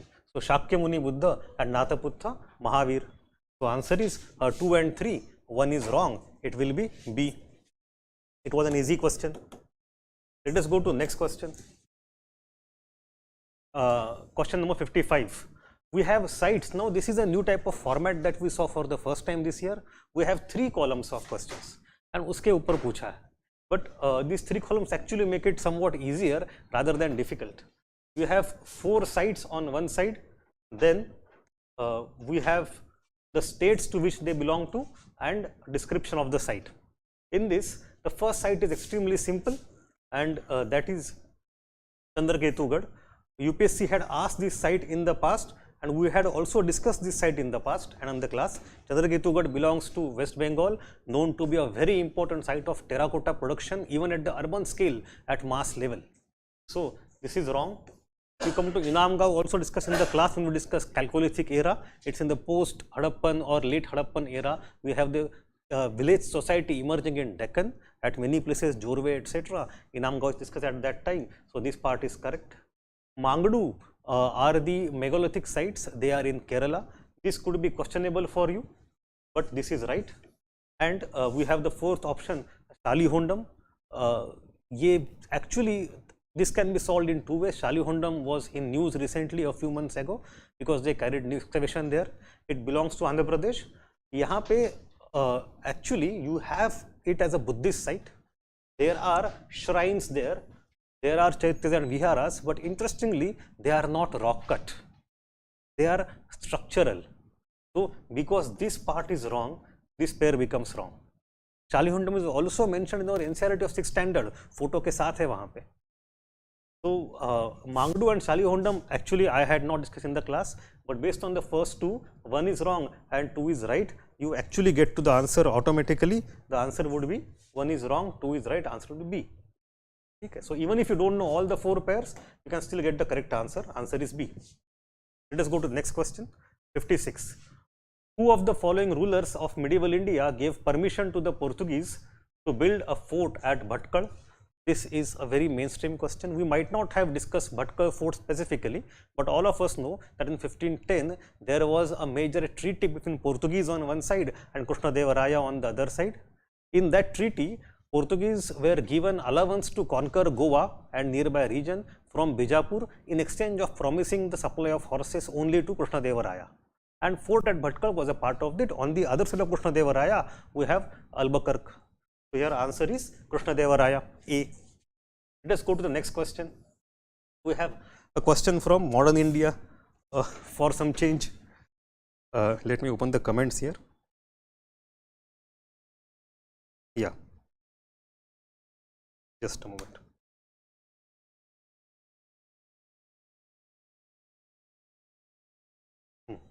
With reference to the revenue collection by Coriolis, consider the following statements. Under the Rayatwadi settlement of revenue collection, the peasants were exempted from revenue payment in case of bad harvest or natural calamities. Now, this question is wrong at two levels. Firstly, there was no such exemption given. That's why there were so many revolts. In the Mughal era,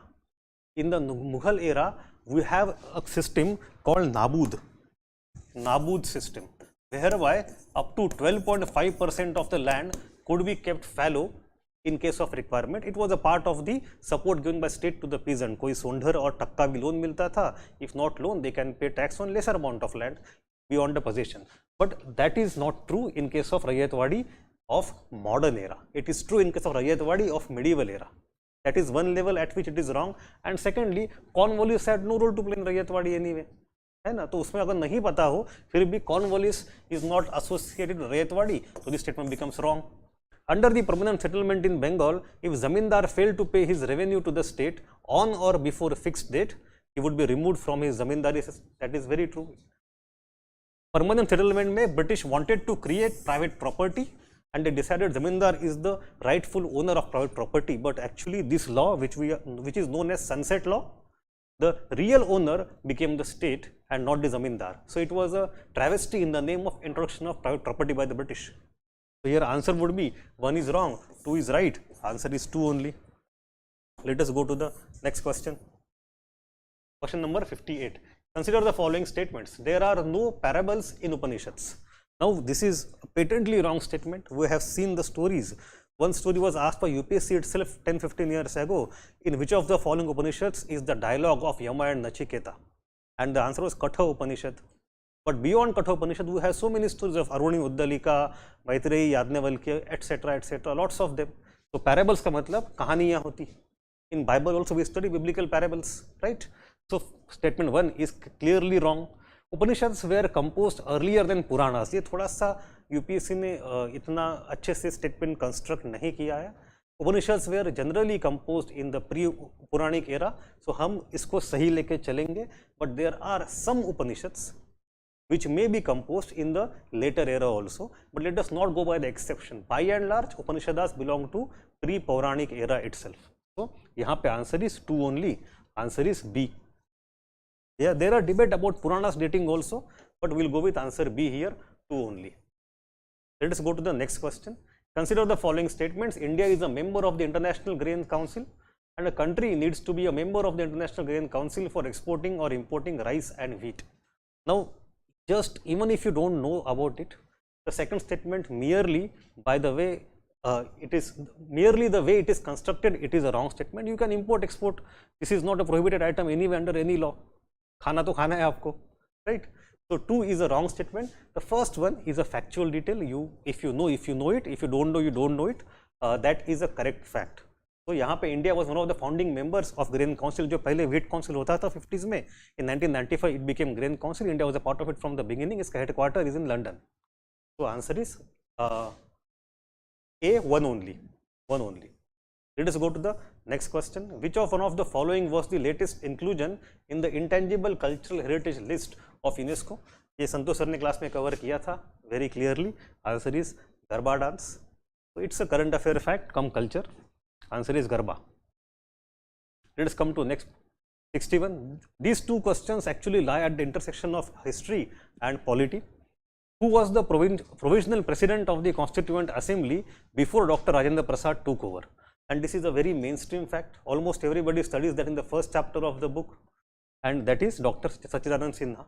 इनकी कभी आप history पढ़ना, his background before he became to that position in 1940s, उन्हें 20s, 30s, 50s में 40s में क्या क्या किया है, he has got a long history of participation in judiciary, in public affairs, in politics, in government at multiple levels. So answer is D. With reference to the Government of India Act 1935, consider the following statements. Here this question is kind of a tricky question, and it was a good way it was created. First statement, it provided for the establishment of an all India federation based on the union of British Indian provinces and princely states. We know that it was the major demand of the princely states before 35 to become one of the forces to as a pressure group against the British with the help of Indian states. So this was a federal arrangement, and we also know it never came into being क्योंकि criteria कभी fulfill हुआ ही नहीं. So statement 1 is correct. The defense and foreign affairs were kept under the control of the federal legislature. यहाँ पे UPSC has played a little bit of a game with you. Defense and foreign affairs are truly in the central government, in the federal government, and not at provincial level. The Act of 1935 actually, on one hand, abolished the diarchy at provincial level, but introduced diarchy at the central level, at the federal level. And in that diarchy, there were some subjects which were transferred and some which were reserved. Defense and foreign affairs were reserved subjects which were dispensed with by Governor General alone with the help of his executive, and he was not answerable to the legislature in any way. It was not part of the transferred subject. So यहाँ पे second statement is wrong. So 1 is right, 2 is wrong. Answer is A, 1 only. Let us go to next question 63. Which of the following is a work attributed to playwright Bhasa? Now Bhasa हमने class में एकदम detail में discuss किया था. His Ramayana plays and his Mahabharata plays. यहाँ पे answer is Madhyama Vyayoga. It's a very fantastic story of Bhima and Ghatotkacha etcetera. Madhyama Vyayoga is answer, but you can go in the other way also. Kavyalankara, we know it was by Bhamaha, a contemporary of Dandin.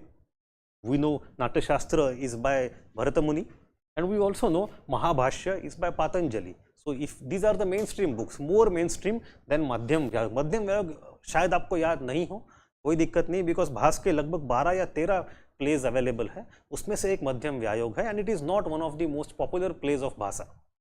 But if you go in the reverse way, बाकी 3 किताबें थोड़ी ज़्यादा mainstream है, तो we can go that way also and get to the answer C, Madhyama Vyayoga. Now question 64 is an interesting one, and this thing I had not covered in the class. Sanghabhuti, an Indian Buddhist monk who traveled to China at the end of the 4th century AD, was the author of a commentary on which of the following books? The answer is Sarvastivada Vinaya. Sanghabhuti was from Gupta era, but he did not come from Gupta land. He was a person from Afghanistan. He belonged to Kabul, and Kabul is a place which is actually well known as an exporter of many Buddhist missionaries and monks to China along the Silk Road. जो role, जितना role Sri Lanka Kashmir ने play किया है, उतना ही competing role Kabul ने play किया है to convert entire China and Central Asia to Buddhism. And second interesting thing is that you know Sanghabhuti is near contemporary of Fahien. तो एक तरफ काबुल से there is somebody going to China, at the other hand, on the other hand, at the same time, Fahian is coming to India. So it's an exchange of thinkers, but there is one fundamental difference. Fahian was not a missionary, he was a scholar. He came out of interest to collect the books. But Sanghabhuti was a missionary. He went there to convert the people to Buddhism. So anyway, answer is Sarvastivada Vinaya. Come to the next question. Question 65. Again, it's a very simple current affair based cultural question. Consider the following properties included in the WHS list released by UNESCO. Shantiniketan, Rani Ki Vav, sacred ensembles of the Hoysalas, and Mahabodhi temple complex at Bodh Gaya. How many of the above properties were included in 2023? Listen, read till this last word, confuse mat hona, because all of them are part of UNESCO WHS, but only 2 of them, that is Shantiniketan and Hoysala structures were included or were inscribed in UNESCO in 2023. आप उसको ऐसा भी सोच सकते हो, बोध गया तो बहुत पहले से, and Bodh Gaya is not there only because of this relevance, for multi faith relevance, and in case of Rani Ki Vav already note पे आ चुका है, right? So वो पुरानी चीजें होंगी. So 1 and 3 is the answer. It would be only 2. पढ़ाया भी ये क्लास में संतोष सर ने. Yes, correct. Current affair में. Yeah, so I am done. Now Babu Sir will come and explain all the polity questions. Thank you.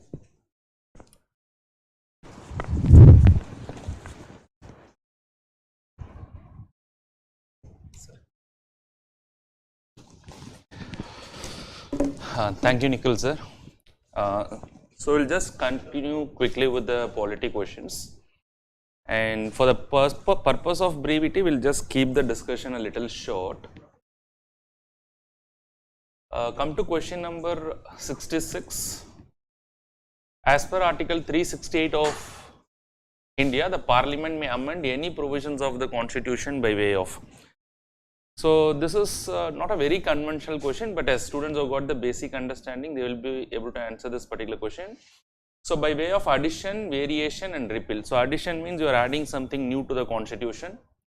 Variation means you are trying to change something which is in essence, which was already there in the Constitution. And repeal means you are removing something out of the Constitution. I'll give you example for all these things. So for example, addition, the 42nd Constitutional Amendment Act has brought in the word socialist and secular into the Constitution, which was not there. So yes, you can add. Variation, say for example, right to property was a fundamental right. 44th Constitutional Amendment Act made it more a constitutional or a statutory right. Yes, so you can also vary it. Repeal, as some of the provisions has been repealed. Say for example, the Part B states, which was there in Part 7 of the Constitution, has been repealed by the 7th Constitutional Amendment Act. So all these things can be done under Article 368. But yes, one thing that you may have to keep in your mind is, when you talk of Article 368, the amending powers of the Parliament is not absolute. It is subject to what is called as the doctrine of basic structure. But however, if you look into the option, the questions is not designed in such a way to test your knowledge of basic structure, but it is only that whether Article 368 allow you to add, vary or to repeal any provisions of the Constitution. So I would say the answer for this particular question is option D. Now come to question number 67. We'll go to question number 67. This is not part of polity, but anyways, I'll just do it. Consider the following countries: Italy, Japan, Nigeria, South Korea, South Africa. What is the question? Which of the above countries are frequently mentioned in the media for their low birth rates or aging population or declining population? Now I would say that even if the students are not having the factual knowledge or the factual information, still they can do it if they apply a little bit of their overall knowledge. See, there is a correlation between the state of the nation. When I say to what extent the nation is developed, it has a direct correlation to the birth rate or the population of the particular state. So generally an advanced state might have a population on the lower side. So you just try to identify the states which are considered to be developed states. So yes, Italy is a developed state, Japan is a developed state, and then yes, without any doubt you can say South Korea is a developed state. So you can just rule out Korea from this particular, you can just rule out Nigeria, because Nigeria is not a developed state. So here they are asking which of the above countries mentioned in the media for their low birth rate. So you can go with Italy, Japan, South Korea. Even if you are not clear with South Africa, somebody may think it to be a developed state, or somebody may think it is not to be a developed state, but still if you look into the option, you can easily rule out that. But anyways, if you go by the fact, Nigeria has a fertility rate of almost, total fertility rate of almost 5, which is on the highest side. South Africa has a fertility rate of almost 2.5, but on the other hand, if you see South Korea, it is less than 1. It's almost a declining population. Italy and Japan is somewhere between 1 to 1.5. So anyways, the answer for this particular question is option A. Okay, so there should be no doubt in this particular regard. Come to the next question. It's a proper polity question, I would say, a very conventional question, but a little bit of trick UPSC has played in this particular question. I wanted you to pay close attention. So with respect to the following statements, which of the following statements are correct with respect to the money bill in the Parliament? So the moment the students look into the question of money bill, they think it is all about Article 110 of the Constitution. But Article 110 of the Constitution only deals with the subject matter of money bill. The procedure of the money bill is dealt in Article 109 of the Constitution. So that means UPSC also expects the student to know little bit of provisions in the Constitution as well, in terms of their articles also. So Article 109 mentions the special procedures in respect of money bill. So this is true. It is not Article 110, it is Article 109 when it comes to the procedure. A money bill shall not be introduced in the Council of States. So this is also true, which is again provided in Article 109 of the Constitution. Statement 3. The Rajya Sabha can either approve the bill, that is the money bill, or suggest changes but can't reject it. So this is also true, which is part of the procedure in case of the money bill. And then come to statement number 4. The amendments to the money bill suggested by Rajya Sabha have to be accepted by the Lok Sabha. There is no need for the Lok Sabha to accept the amendments that has been suggested by the Rajya Sabha. So the maximum powers in the hands of Rajya Sabha when it comes to the money bill is that they can delay the passage of this bill by 14 days. So here if you rule out statement number 4, select the answers using the codes given below, the answer would be option 1, 2 and 3. So I would say the answer is option C in this particular case. Okay, so it's a quite easy question I would say, but yes, you should be aware of which article deals with the procedure in case of a money bill. Please come to question number 69, which is a very factual question.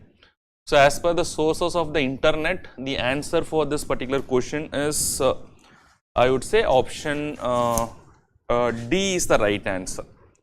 Option D is the right answer because if you look into this particular thing, the equivalent ranks in different forces, be it Army, Navy and the Air Force.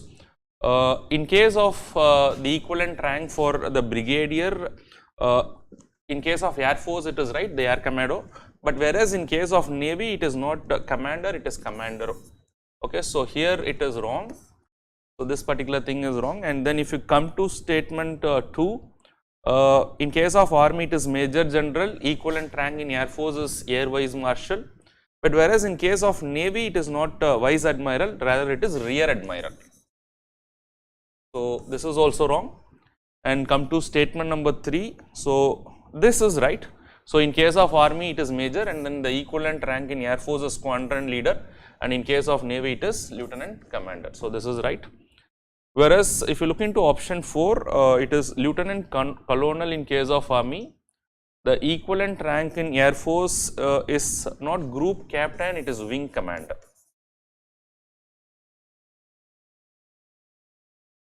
So thereby it is also wrong, but and also in case of the Navy it is not Captain, it is Colonel Commander.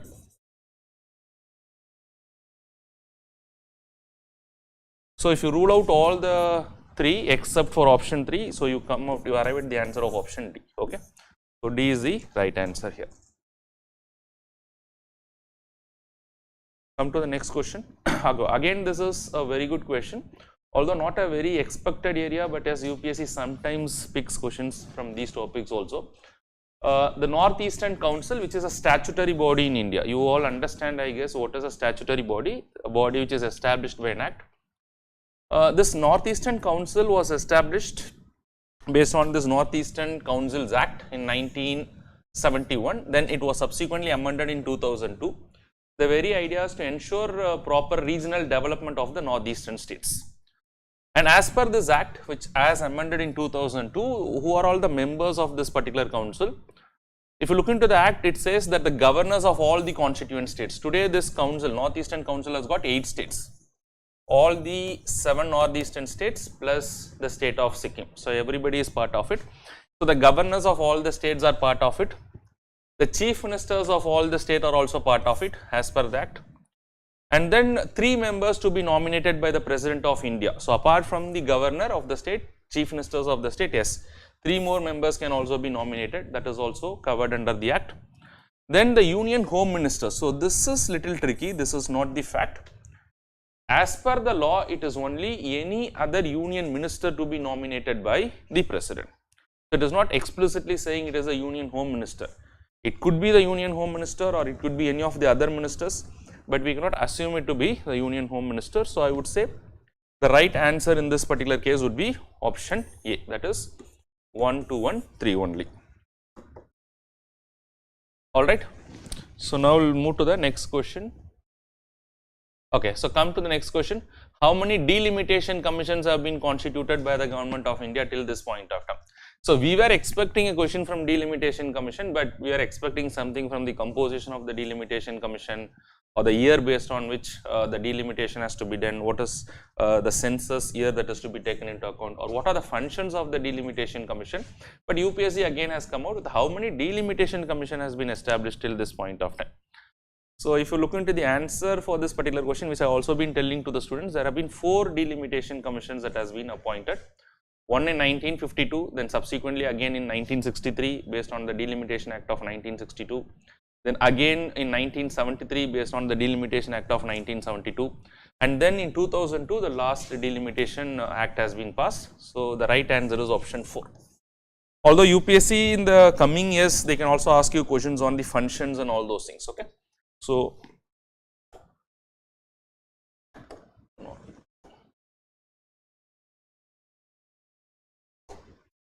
the right answer for this particular question is option D. D is the answer. Okay, thank you. So come to question number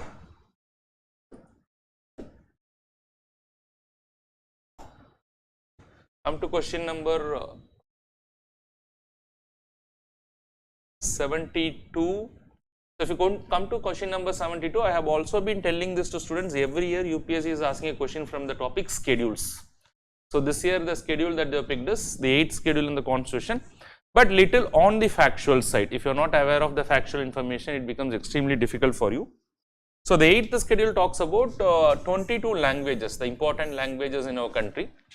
But however, at the commencement of the constitution, if you look into the 8th schedule, there were not 22 languages, there were only 14 languages. And these 14 languages have now become 22 languages because of number of amendments. It was initially amended by the 21st Constitutional Amendment Act, then by the 71st Constitutional Amendment Act, then by the 92nd Constitutional Amendment Act, and again by the 96th Constitutional Amendment Act. You can just refer to all these things, anything may be asked as a question. But now the question is, which of the following languages were inserted by the 71st Constitutional Amendment Act? So students who are aware of this, you know that you can just eliminate Maithili. So because Maithili has been inserted by the 92nd Constitutional Amendment Act, so it is not part of it. And by the 21st Constitutional Amendment Act, just only one language was inserted. The 21st Constitutional Amendment Act inserted Sindhi into this. Okay, so and out of the 92nd, 3 languages were inserted. One is Maithili. So now all the 3 things, they were all inserted by the 71st Constitutional Amendment Act. It's a factual question. Okay, so the right answer here is option A is the right answer. Come to the next question. Again, I think here there is a question which can be considered to be a general awareness question or from some kind of post-independence development, especially in the area of politics. Here you can see some of the parties and its leaders. So Bharatiya Jana Sangh, if you can see, this was a party which was founded by Shyama Prasad Mukherjee. I think it was in the year 1951 the party was formed. After Shyama Prasad Mukherjee had his differences with the RSS and where he left the Hindu Mahasabha, which was considered to be the political wing of RSS. So this is correct. And then the Socialist Party. The Socialist Party has no relation to C. Rajagopalachari, who was the last Governor General of India, and he is also the only Indian to be the Governor General of India. So C. Rajagopalachari, after his differences with the Congress Party, he formed the Swatantra Party in 1959. So again you can eliminate this particular thing. So the Swatantra Party, it was not related to Acharya Narendra Dev, but rather it is vice versa. So you can rule out both option 2 as well as option 4. Now come to the Congress for Democracy. So this has a relation to Jagjeevan Ram. 1977, Jagjeevan Ram, after his differences of opinion with Congress, so he has formulated, he has joined this, he has started this Congress for Democracy. So this is also true. So the answer would be, how many of the statements are correctly matched? So I would say if you take 1 and 3, only 2. The answer would be option B here. Okay, so that's the right answer. Come to question number 74. Okay, so which of the following statements are correct about the Constitution of India? So this also I feel question is little on the factual side, in the sense that you should also remember the parts in the Constitution. So never ever in the last 10 years I have seen such a question where UPSC is asking the students to know the parts in the Constitution. So far the questions has been from the articles.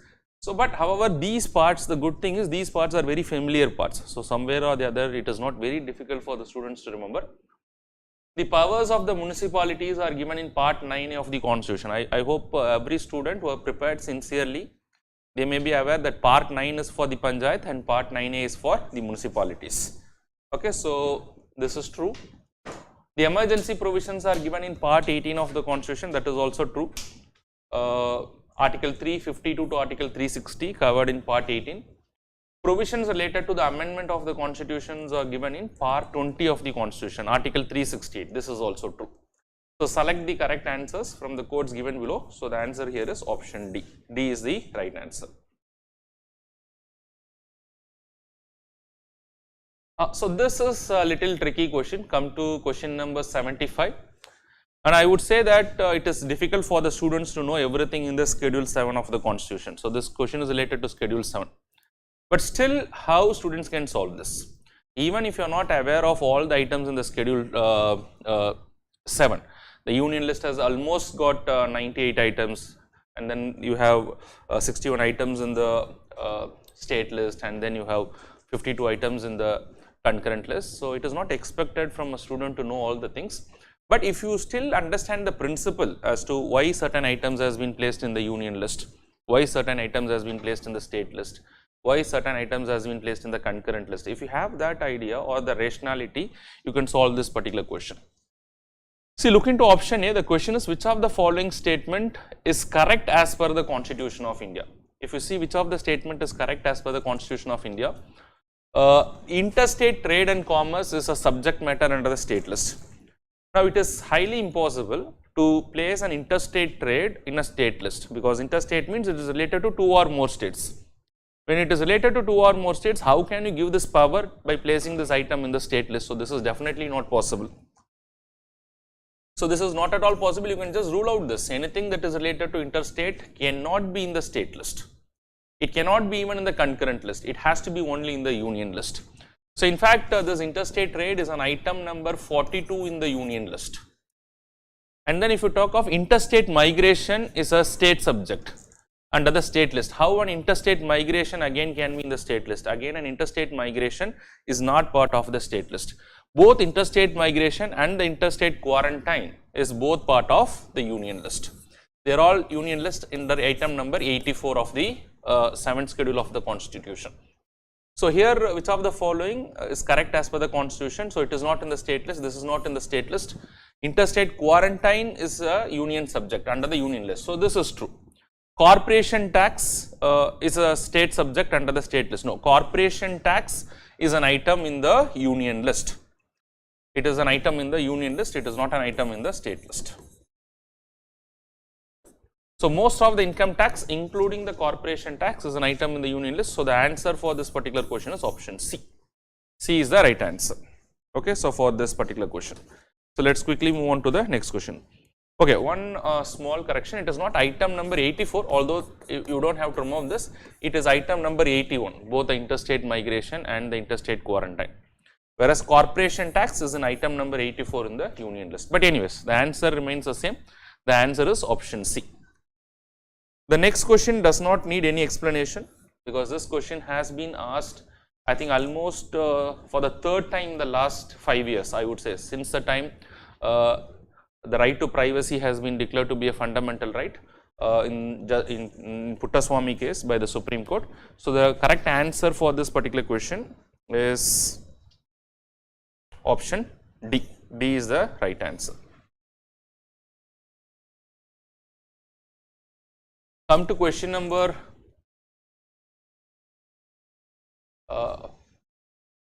77. What are the duties of Chief of Defence Staff as a head of Department of Military Affairs?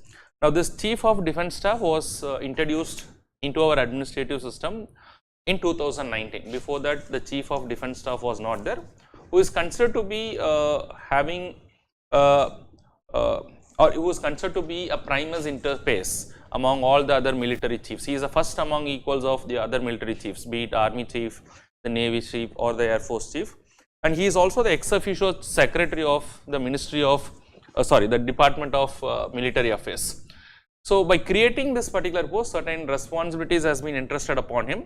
As per the sources of the PIB, he is to be the ex officio secretary of Department of Military Affairs, and apart from that, he is also to act as a permanent chairman of chief of the staff committees. So this is true.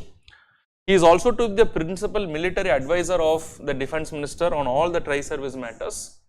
And majorly, if you see, his other functions are related to advisory in nature, and apart from advisory in nature, he is also to provide his expertise and to enable the interoperational ability of all the three services, joint operability of all the services in terms of logistics, in terms of training, in terms of optimizing the resources. So this is primarily his duties. But coming to option 2, statement 2, exercise military command over the three service chiefs. So this has not been directly given in any of his functions as per the PIB sources. So the military command of the respective things will still remain under the control of the respective service chiefs. So his role is more of coordination between them. So I would say this would be a wrong thing, but there is a possibility UPSC may see this as a wrong.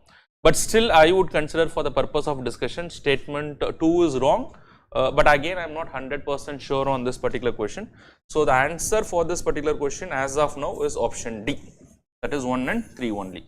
But yes, there is a possibility, there is maybe a change in the key. We'll have to wait for the UPSC key in this particular case. Come to question number 78. Okay, 78. This is part of your current affairs. I'll just quickly. Operation undertaken by the army towards the upliftment of the local population in the remote areas, including remote areas, to include addressing of their basic needs is called.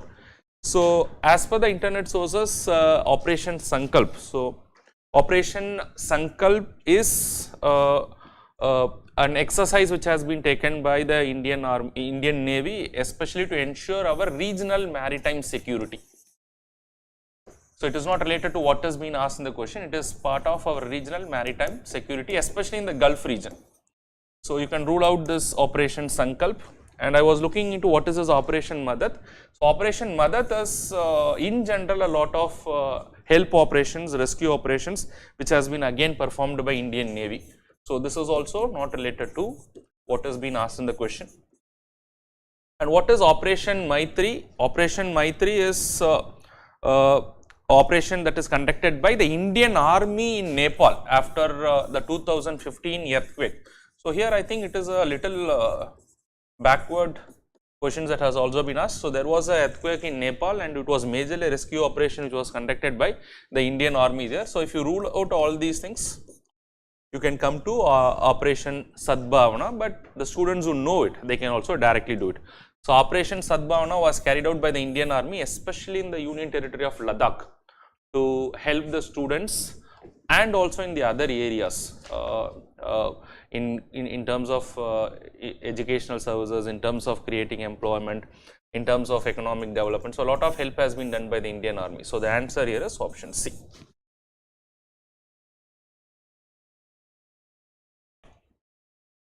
Let us quickly move to question number 79. I think it is one of the easiest question. The longest border between any two countries in the world. It's a GK, general knowledge type question. The answer is option A. So roughly there is a 9,000 kilometer border between these two countries, which is, I think, is the highest for any two countries. Okay, so the answer I would say is option A is the right answer. Come to question number 80. Which of the following statements about the ethics committee in the Lok Sabha are correct? So in fact, I was telling to my students there will be a question, maybe there is a question from the ethics committee, because in the 17th Lok Sabha, MP Mahua Maitra has been disqualified to be a member of parliament after an inquiry was conducted by the ethics committee. So I think it is in that background this question has been asked.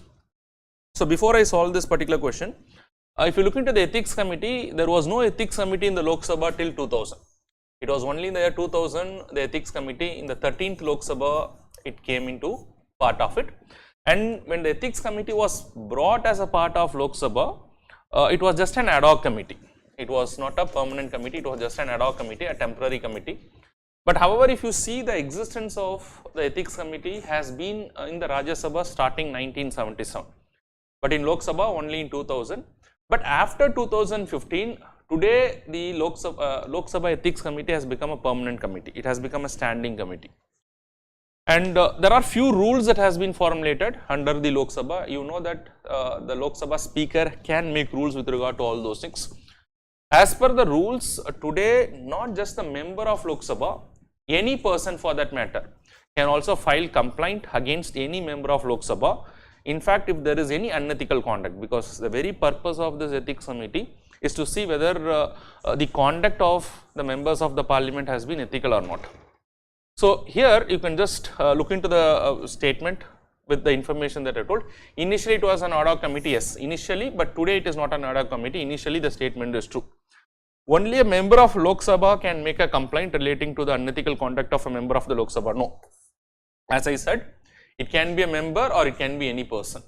But however, only thing you have to remember is, if the complaint is made against an MP by any person, in that particular case, it has to be forwarded by a member of parliament in the Lok Sabha. But the complaint can be made by anyone. This committee cannot take up any matters which is sub judice. So this is also true. If you look into the rules of the house, if a matter is sub judice, then the committee cannot take up any inquiry. So this particular statement is true. If you look into this particular committee today as it stands in Lok Sabha, the membership is 15 in case of Lok Sabha, and all the 15 members are nominated by the Speaker of Lok Sabha. So if you can just rule out option number 2, that is statement number 2, so you will you will arrive at the answer option C. So C is a right answer in this case. Come to question number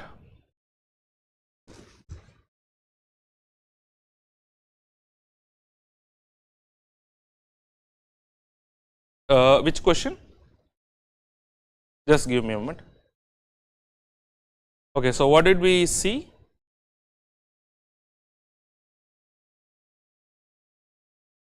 Okay, so what did we see? Question number 80. So I said that initially it was an ad hoc committee. So this is true, because I said that when it was established in 2000, it was an ad hoc committee. But today it is not an ad hoc committee. Initially it was an ad hoc committee. Post 2015, it has become a permanent committee. So this particular statement is true. And then we say that only a member of Lok Sabha can make a complaint relating to the unethical conduct. No, it can be by any person. Any person or a member can do that, but if any person, ordinary citizen, is making a complaint against MP, it has to be forwarded by a member of parliament. But a person can make a complaint as per the rules of the Lok Sabha. And then you come to statement number 3. It is saying that the committee. So statement number 1 is true. This is wrong. The committee cannot take up any matter which is sub judice. This is true as per the rules. If the matter is sub judice, they cannot take up any committee. So if you rule out 2, then we are just left with what? We are just left with option 1 and 3 only. So the answer is option C. So the right answer for this particular question is option C. That is question number 80 is C. Okay, so come to question number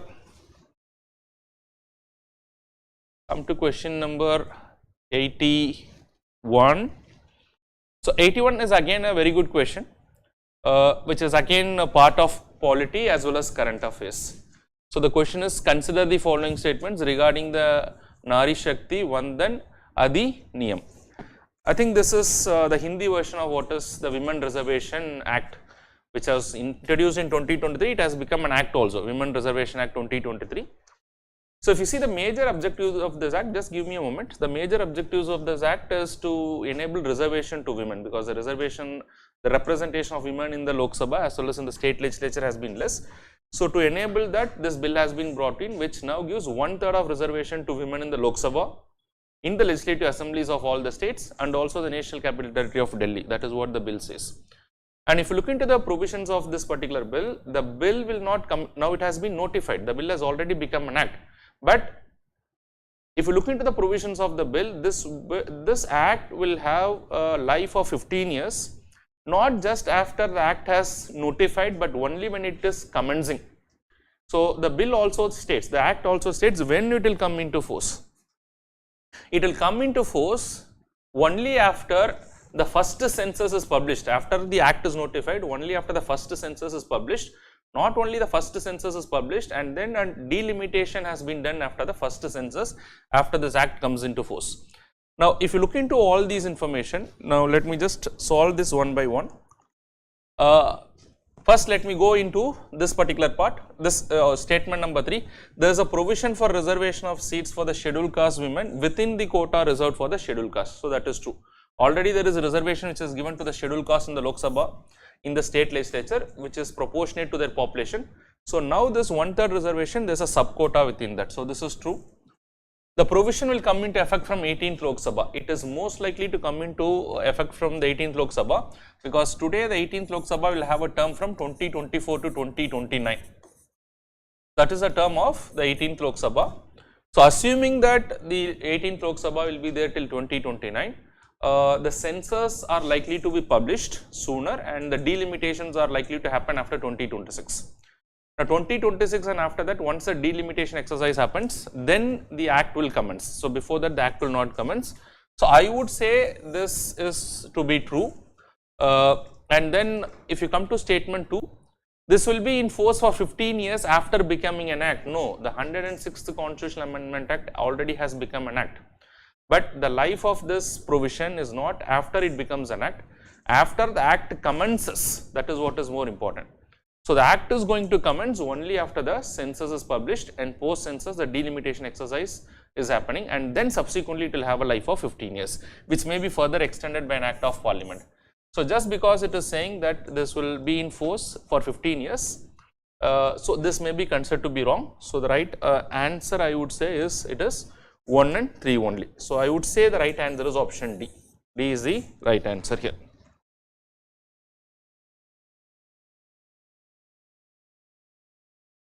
So, come to question number 82, I would say very simple question. Which of the following statement is correct about the exercise Mitra Shakti 2023? This was a joint exercise between India and Bangladesh. So, for the students who have followed the current affairs, it could be very simple that this is not a joint exercise between India and Bangladesh, but rather it is a joint exercise between India and Sri Lanka. So, you can just rule out statement 1. Even if you rule out statement 1, you can rule out all the options. So, you directly arrive at the answer, what is option D, that is 2, 3 and 4 only. So, other things are also factually right. It commenced in Anud in Pune. The major objective is to carry out counter-terrorism exercise, and this time specifically the Air Force has also participated from both the countries. So, I would say the answer is option D. D is the right answer. Come to the next question, that is question number 83, very easy question. So, there is a question from the fundamental rights, writ of prohibition. You know that under article 32 the Supreme Court can issue writs, the High Courts can also do it under article 226, but in both the cases the writ of prohibition is something which can be issued by the higher judiciary, that is in this case by the Supreme Court or the High Court against a subordinate judiciary. So, the writ of prohibition can always be issued only against a judicial authority which is subordinate in character, especially when the subordinate judiciary is trying to exceed its jurisdiction. It is not supposed to do something, but it is trying to do something. Under such a circumstances, a stay can be issued by the higher judiciary in the form of what is called as a writ of prohibition. So, now you can see with that information you come here, option A, the government officer prohibiting from a particular action, from taking a particular action. So, here the writ of prohibition cannot be issued. If at all required, a writ of mandamus can be issued. So, against the executives, that too if it is in violation of the fundamental rights. Come to statement number B, the parliament or legislative assembly pass a law on prohibition. No. So, a writ of prohibition cannot be issued against a legislative authority, that is also wrong. The government prohibiting it from following an unconditional, unconstitutional policy. No, it cannot be issued again against an executive order or an executive authority. The only thing that they can do is the lower court prohibiting the continuation of proceedings in a case. Writ of prohibition is always only against a judicial authority. So, the answer is option C. Come to question number 84. Okay, so very good question. Consider the following statements. this type of question can be answered by the students only when they have a clear conceptual clarity as to what the constitution says. Consider the following statement. It is a governor of a state who recognizes and declares a community, community of that state as a scheduled tribe. So if you look into Article 342 of the Constitution, you should be aware of what Article 342 of the Constitution says. As per Article 342 of the Constitution, it is not the governor, but it is a president who has authority to declare the scheduled tribe in a particular state. But before doing so, for that particular state, he shall consult the governor of the concerned state. But it is not the president, but it is the governor. But however, if you look into the same article, whatever is the list which is given by the president can be amended by an act of parliament. So they can include or exclude. But ultimately, based on this particular question, the understanding is you should know whether it is a president or the governor. It is a president. So this is wrong. Now come to statement 2. The community declared as a scheduled tribe in a state need not be so in another state. So this is very much right, because the president has to come out with a list of scheduled tribe in each and every state. A particular people who is a scheduled tribe in one state may not be so in the other state, because of the fact, if you understand the rationality behind the scheduled tribe, it is based on their exclusion from the mainstream, geographical isolation from the mainstream, which may not be the same in each and every state. So this is very much true. The community declared as a scheduled tribe in a state need not be so in another state. And the same is true for the scheduled caste in case of Article 341. Whatever I discussed, the same is true, but with regard to Article 341, it is scheduled caste. So which of the statements given above are correct? So I would say the correct statement is only B, that is 2 in this case. Okay, and we'll just move on to question number 85. Okay, very good question. I do not know how many students have got this right. Maybe some of the students are thinking it wrong. Maybe you may be right after my discussion, or somebody may be thinking it right. Unfortunately, it may go wrong also. With reference to the union budget, consider the following statements. Now try to understand, as per the Constitution of India, it is the responsibility of whom to lay down the budget. It is the responsibility of the president to lay down the budget. But the president, who is the head of the union executive, as per the provisions of the Constitution, he can exercise his function through his subordinates. So the union finance minister is a subordinate of the president. So statement 1, the union finance minister on behalf of the prime minister lays down the financial statement before both houses of the parliament. Now some of the students are having doubt whether it is laid down in both houses of the parliament. I have categorically said, first the budget will be introduced in the Lok Sabha. By the end of the speech of the finance minister, it will be laid down in the Rajya Sabha also. But the union finance minister is doing it on behalf of the prime minister. No, the union finance minister is doing it on behalf of the president of India. Okay, so to that extent, this is wrong. Statement 2, at the union level, no demand for grant can be made except on the recommendation of the president. So this is constitutionally right. That is what Article 113 of the Constitution is saying. So any demand to be presented as a part of the budget, it requires the approval of prior recommendation of the president. And you should also know that this demand for grant is a prerogative of the Lok Sabha. The Rajya Sabha has no power with regard to this, and the demands can be further divided into charged and made expenditure. So these are all related areas. So whenever you know that, you should also know what is a charge and a made expenditure. Okay, so coming back to the question for that particular matter, statement 1 is wrong, whereas statement 2 is right. So which of the statements given above are correct? So the answer is option B. B is the right answer. Come to the next question. Question number 86.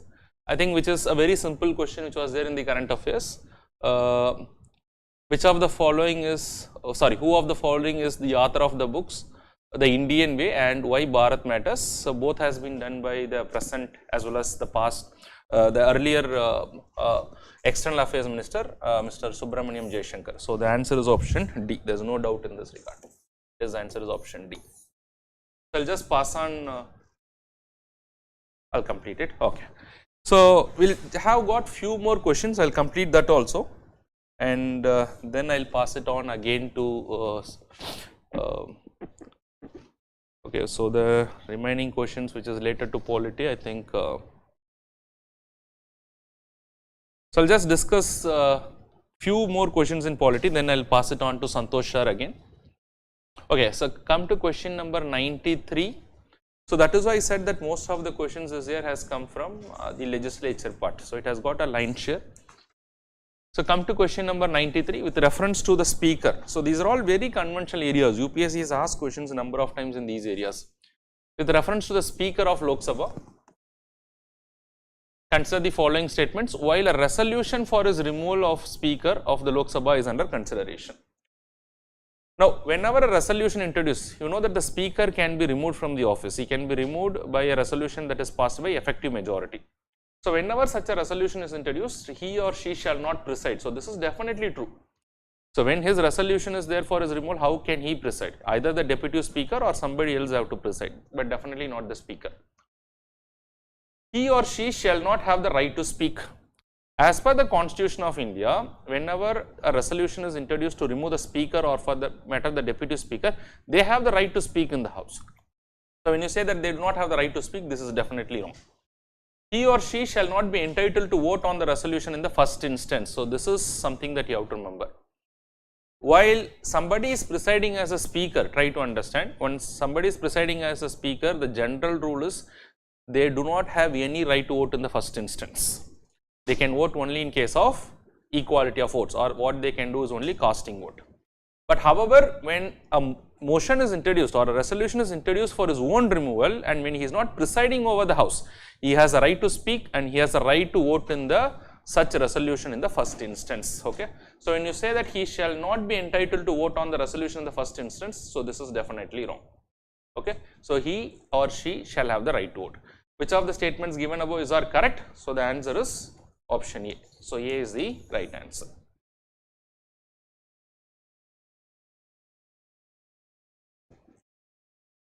Come to question number 94.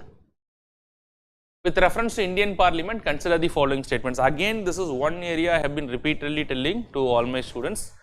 So, this is an area where UPSC can ask questions at any point of time, and I also give them a very simple hint as to how to remember this. Under what circumstances, whenever the Lok Sabha is dissolved, what will happen to the bills? Will they lapse or not? I said as a general rule, whenever the Lok Sabha is dissolved, any bill which has got any relation to Lok Sabha will lapse. The exception is if the president is involved in the process, or if it is not having any relation to Lok Sabha, it will not lapse. Now, let us see in what circumstances it will lapse. See statement number 1. The statement number 1 is a bill pending in the Lok Sabha lapses on dissolution. Of course, it has got a relation to Lok Sabha, so it is going to lapse. That is true. A bill passed by Lok Sabha and pending in Rajya Sabha lapses on dissolution of Lok Sabha. Yes, because the Rajya Sabha has not yet acted. So, the Rajya Sabha can send the bill back to the Lok Sabha if at all it wants to send it. So, it will also lapse. So, this is also true. A bill in regard to which the President of India has notified his or her intention to summon a joint sitting. The President has already notified a joint sitting under Article 108 before the dissolution of Lok Sabha, and the President is already involved in the process. And because the President is involved in the process, although it may have a relation to Lok Sabha, this bill will not lapse. Okay. A bill in regard to which the President of India has notified his or her intention to summon the houses to a joint sitting lapses on dissolution of the Lok Sabha. It will not lapse. Okay. So, this particular statement is wrong. Which of the statements given above is correct? So, the correct statement would be 1 and 2 only, that is option B is the right answer. Come to the last question in polity, again a very conventional question. So, I am extremely happy, a lot of questions from the conventional areas, you have got the conceptual clarity. I am very sure approximately I could see, I cannot count the exact number, 20 questions overall from polity, 15 to 16 questions I am very sure that the students have done well, they can get it right. Come to question number 95, with reference to the Parliament of India, consider the following statements. It is saying that prorogation of the houses by the President of India does not require the advice of the Council of Ministers. Now, as per Article 85 of the Constitution, the President can prorogue, the President can dissolve, and he can summon the houses. But however, he can do so only with the aid and advice of the Council of Ministers, because everything is done as per Article 74. Okay. So, the prorogation of the house by the President of India does not require the advice. When you say it does not require the advice, this is wrong. Prorogation of the houses is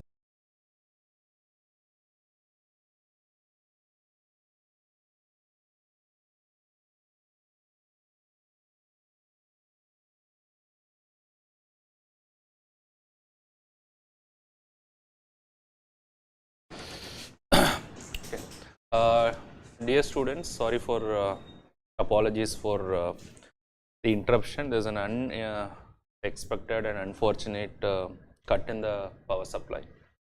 So we have just resumed it. So just quickly complete one last question from my side, and then Santosh Sir will maximum take 10 minutes. So please hold on and listen to the explanation.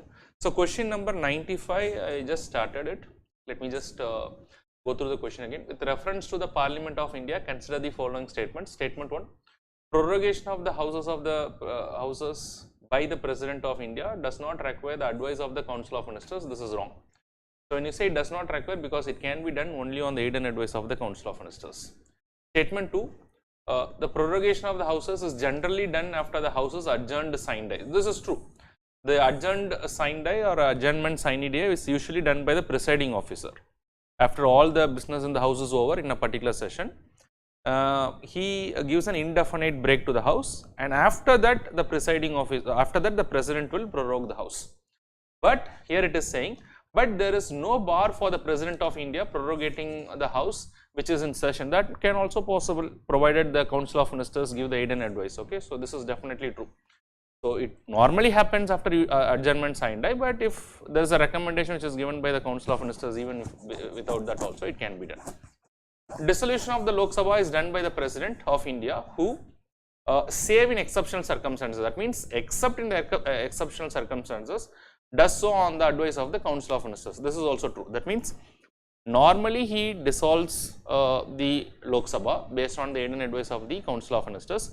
But in case there is an exceptional circumstances, say for example, there is a no confidence motion against the government, the Council of Ministers resigns, or the government is no longer a legitimate government because of the no confidence motion, then if they are not resigning, then the President himself, he can also do it. Okay, so this is also true.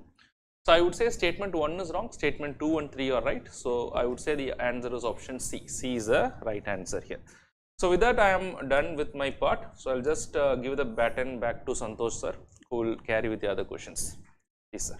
Thank you. Thank you very much, sir, for the detailed analysis on polity and governance related questions. Now there are some miscellaneous questions related to mapping schemes, etc. I'll quickly go through them. I think I need to start from question number 87. Ek bar, online students, please confirm if I'm audible. If I'm audible to you people.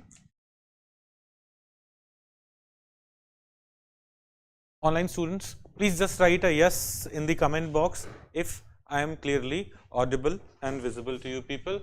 Let me take you to question number 87. Okay. Yes, Kundan is saying I'm audible. Great. Let's come back. Come to this. Question number 87. How many of the pairs given above are correctly matched? Argentina, worst economic crisis. Sudan, war between the country's regular army and paramilitary forces. Turkey, rescinding the membership of NATO. Dekho, no one has ever left NATO. Right. So this is wrong. This we have studied in class. In mapping class also we had studied that in Turkey there is a war going on between the army and paramilitary forces, which has created problematic situation there. And if we come to Argentina, worst economic crisis. Now worst here is an extreme word. Like Argentina should not have faced an economic crisis worse than this. So right now Argentina is going through an economic crisis, but it's not the worst one. In fact, in 2002, its output, its GDP output declined by 20%. It was as bad as Great Depression, right? So right now it's not going through its worst economic crisis. So only one of this is correct. A would be the answer. Question number 87, answer would be A. Let's go to question number 88. Consider the following statements about Sumed pipeline is a strategic route for Persian Gulf oil and natural gas shipment to the Europe. Sumed pipeline connects the Red Sea with the Mediterranean Sea. अब देखो इसके बारे में थोड़ा ऐसे समझ लो. This pipeline, अब let's say this is Egypt. On the north we have Mediterranean Sea. On this side we have Suez Canal, and here we have Red Sea. The pipeline, this pipeline, Sumed pipeline, goes through Egypt. It connects Red Sea, in fact, Gulf of Suez with Mediterranean Sea. Why was there a need of a pipeline like this? The need of pipeline, we needed a pipeline like this because a few decades back, Suez Canal was blocked. When it was blocked, the supply of fuel to Europe was hampered. So the Arabic countries came together, they owned this pipeline for the construction of this pipeline.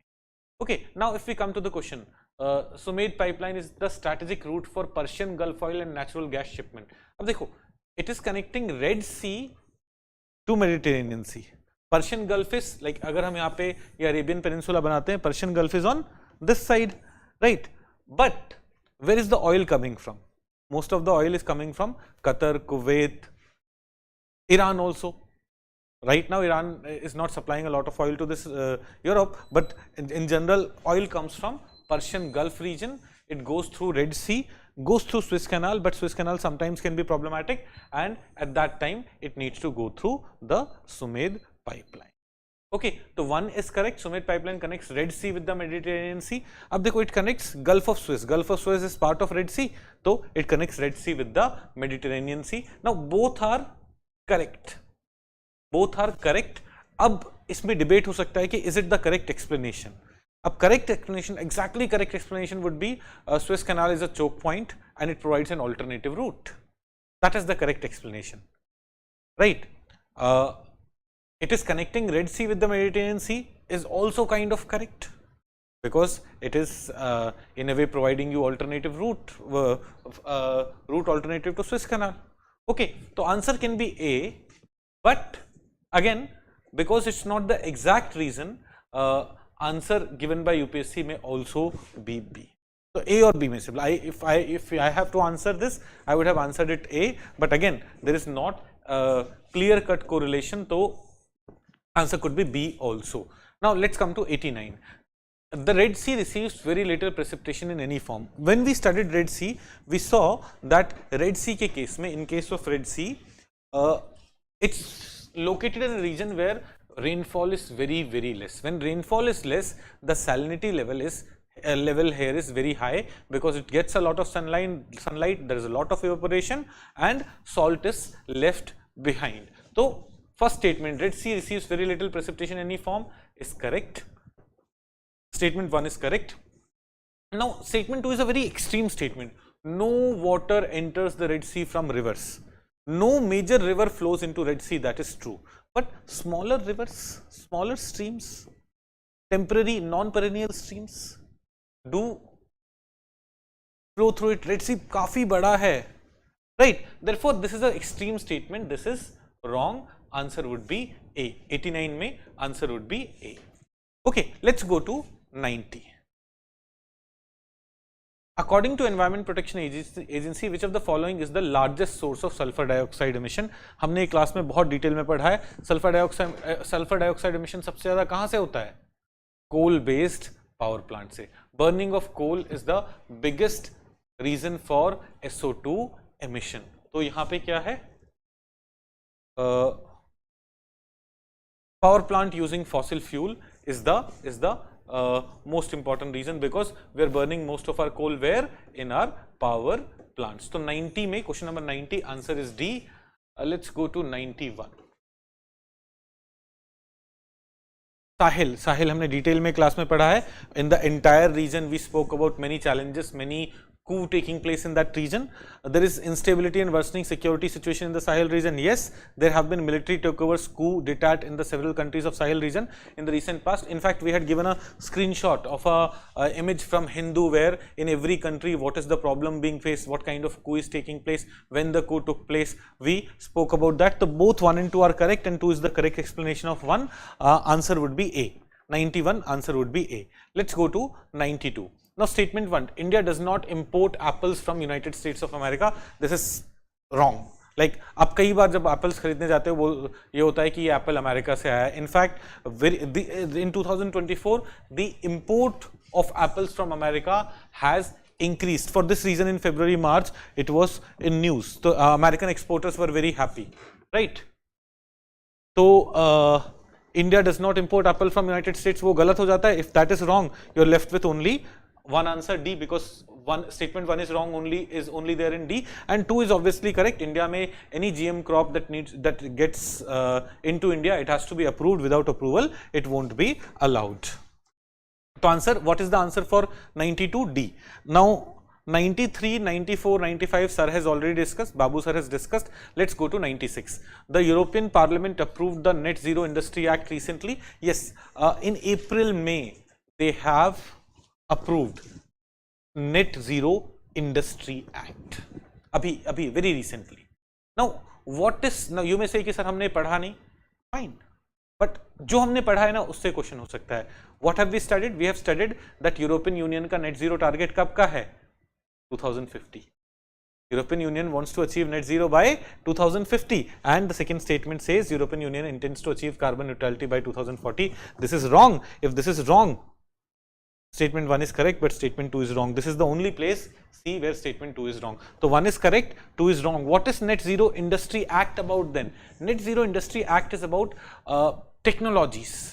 Through this, European Union wants that the new technology, sustainable technology, which will take them towards net zero, more and more of that is developed in the Europe, and it's also able to capture global market of net zero technologies. That is the purpose of the Net Zero Industry Act.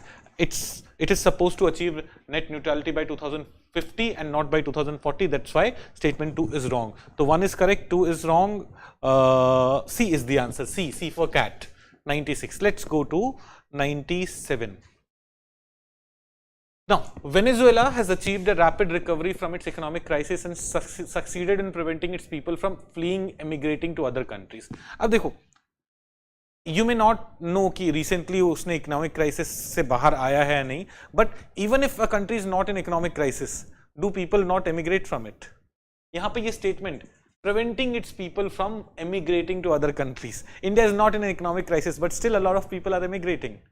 Right, from developing countries, people move to developed countries. So 1 is wrong. Venezuela, or rapid recovery bhi nahi hua. Venezuela has been able to achieve some recovery, that is true, but rapid recovery is not there and people are still emigrating. 1 is wrong. If 1 is wrong, you are left with only one of the answers. D, only in this option D we have this wrong, and anyways we know 2 is correct. Venezuela has the largest proven oil reserve in the world.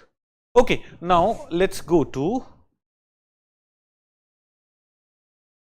98. With reference to the Digital India Land Record Modernization Program. Land Record Modernization Program, under this is a scheme which in 2016 was made central sector scheme. And since then all the money for it has been coming from center.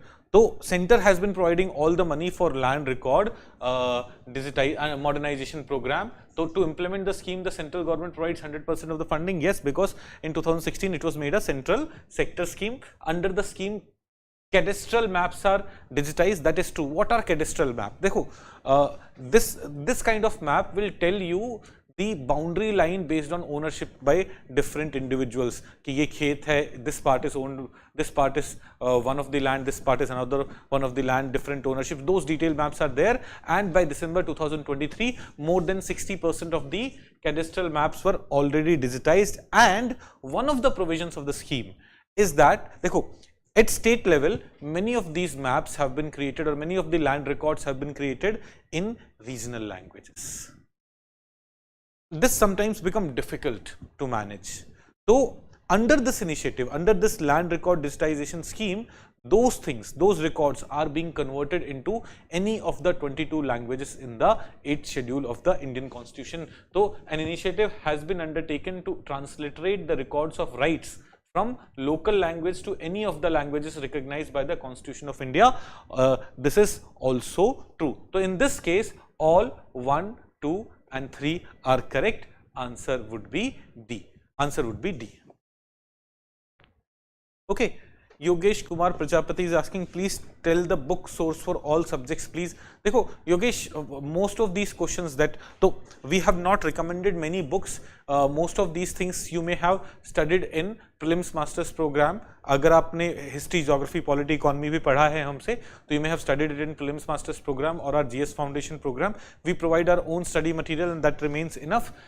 Standard books आप पढ़ लीजिए, लक्ष्मीकांत पढ़ लीजिए, NCERTs पढ़ लीजिए, but most of the sources like for environment, for science tech, we don't recommend any books, we just give our own study material. In the same way for mapping and for international bodies, we provide our own material. For ancient medieval culture also we provide our own material. We do not recommend any of the books. Let's come to question number 99. With reference to Pradhan Mantri Surakshit Matritva Abhiyan, consider the following statement. ये scheme हमने briefly देखा है.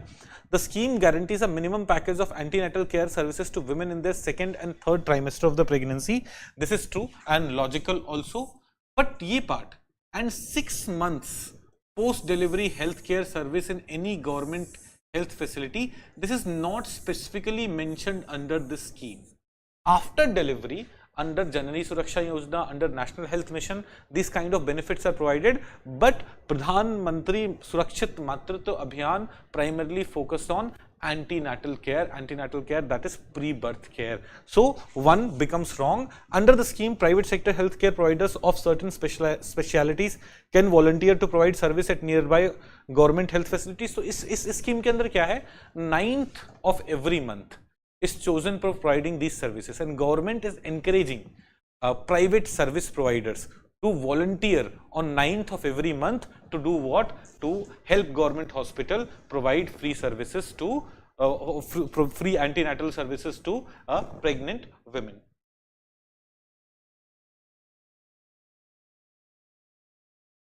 Okay, so what is the answer here? Answer will be 2, B, 2 only. Let's go to the last question.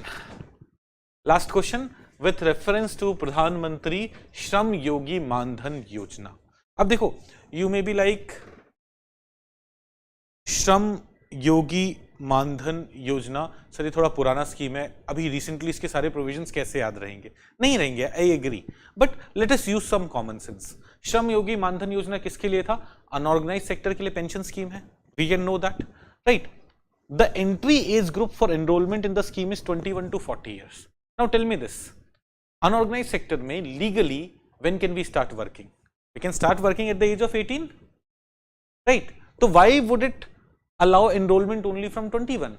The enrollment age is from 18 to 40.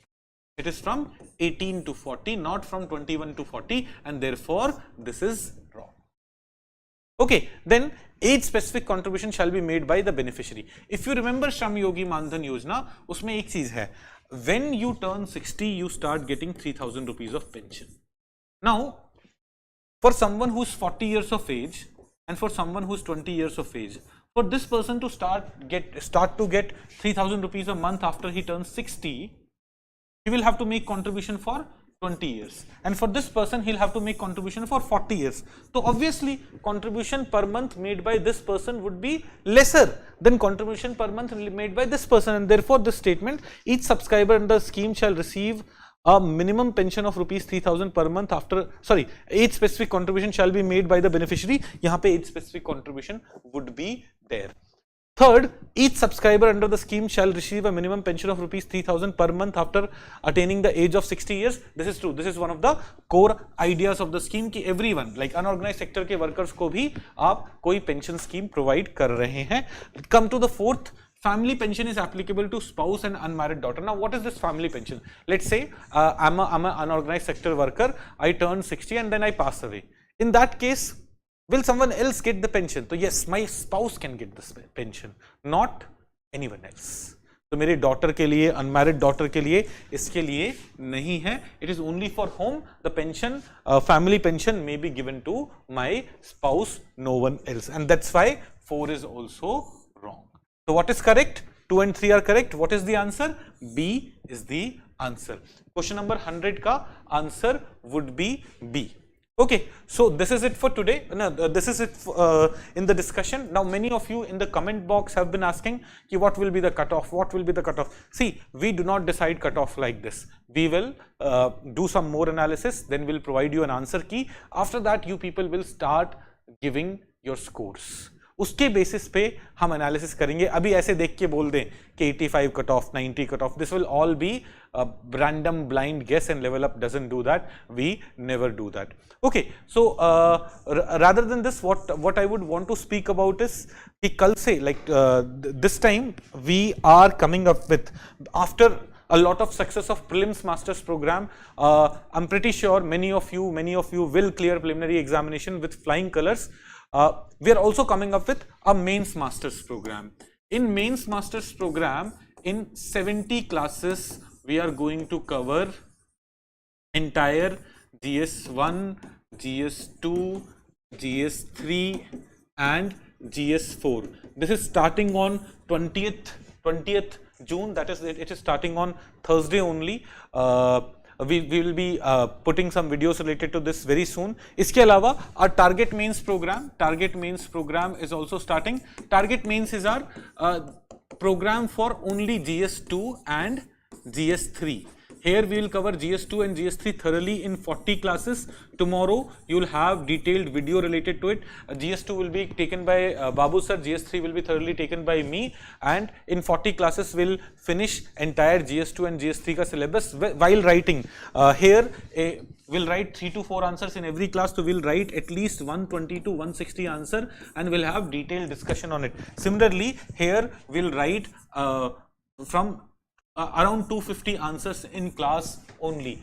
Similarly, we are having a GS2 module by Babu Sir. He'll be coming. He's coming up with a GS2 module. We'll be having a GS4 module by Vishal Sir and Babu Sir. We're also having a history module by Nikhil Sir. So if you are not interested in full courses, you may also look for this.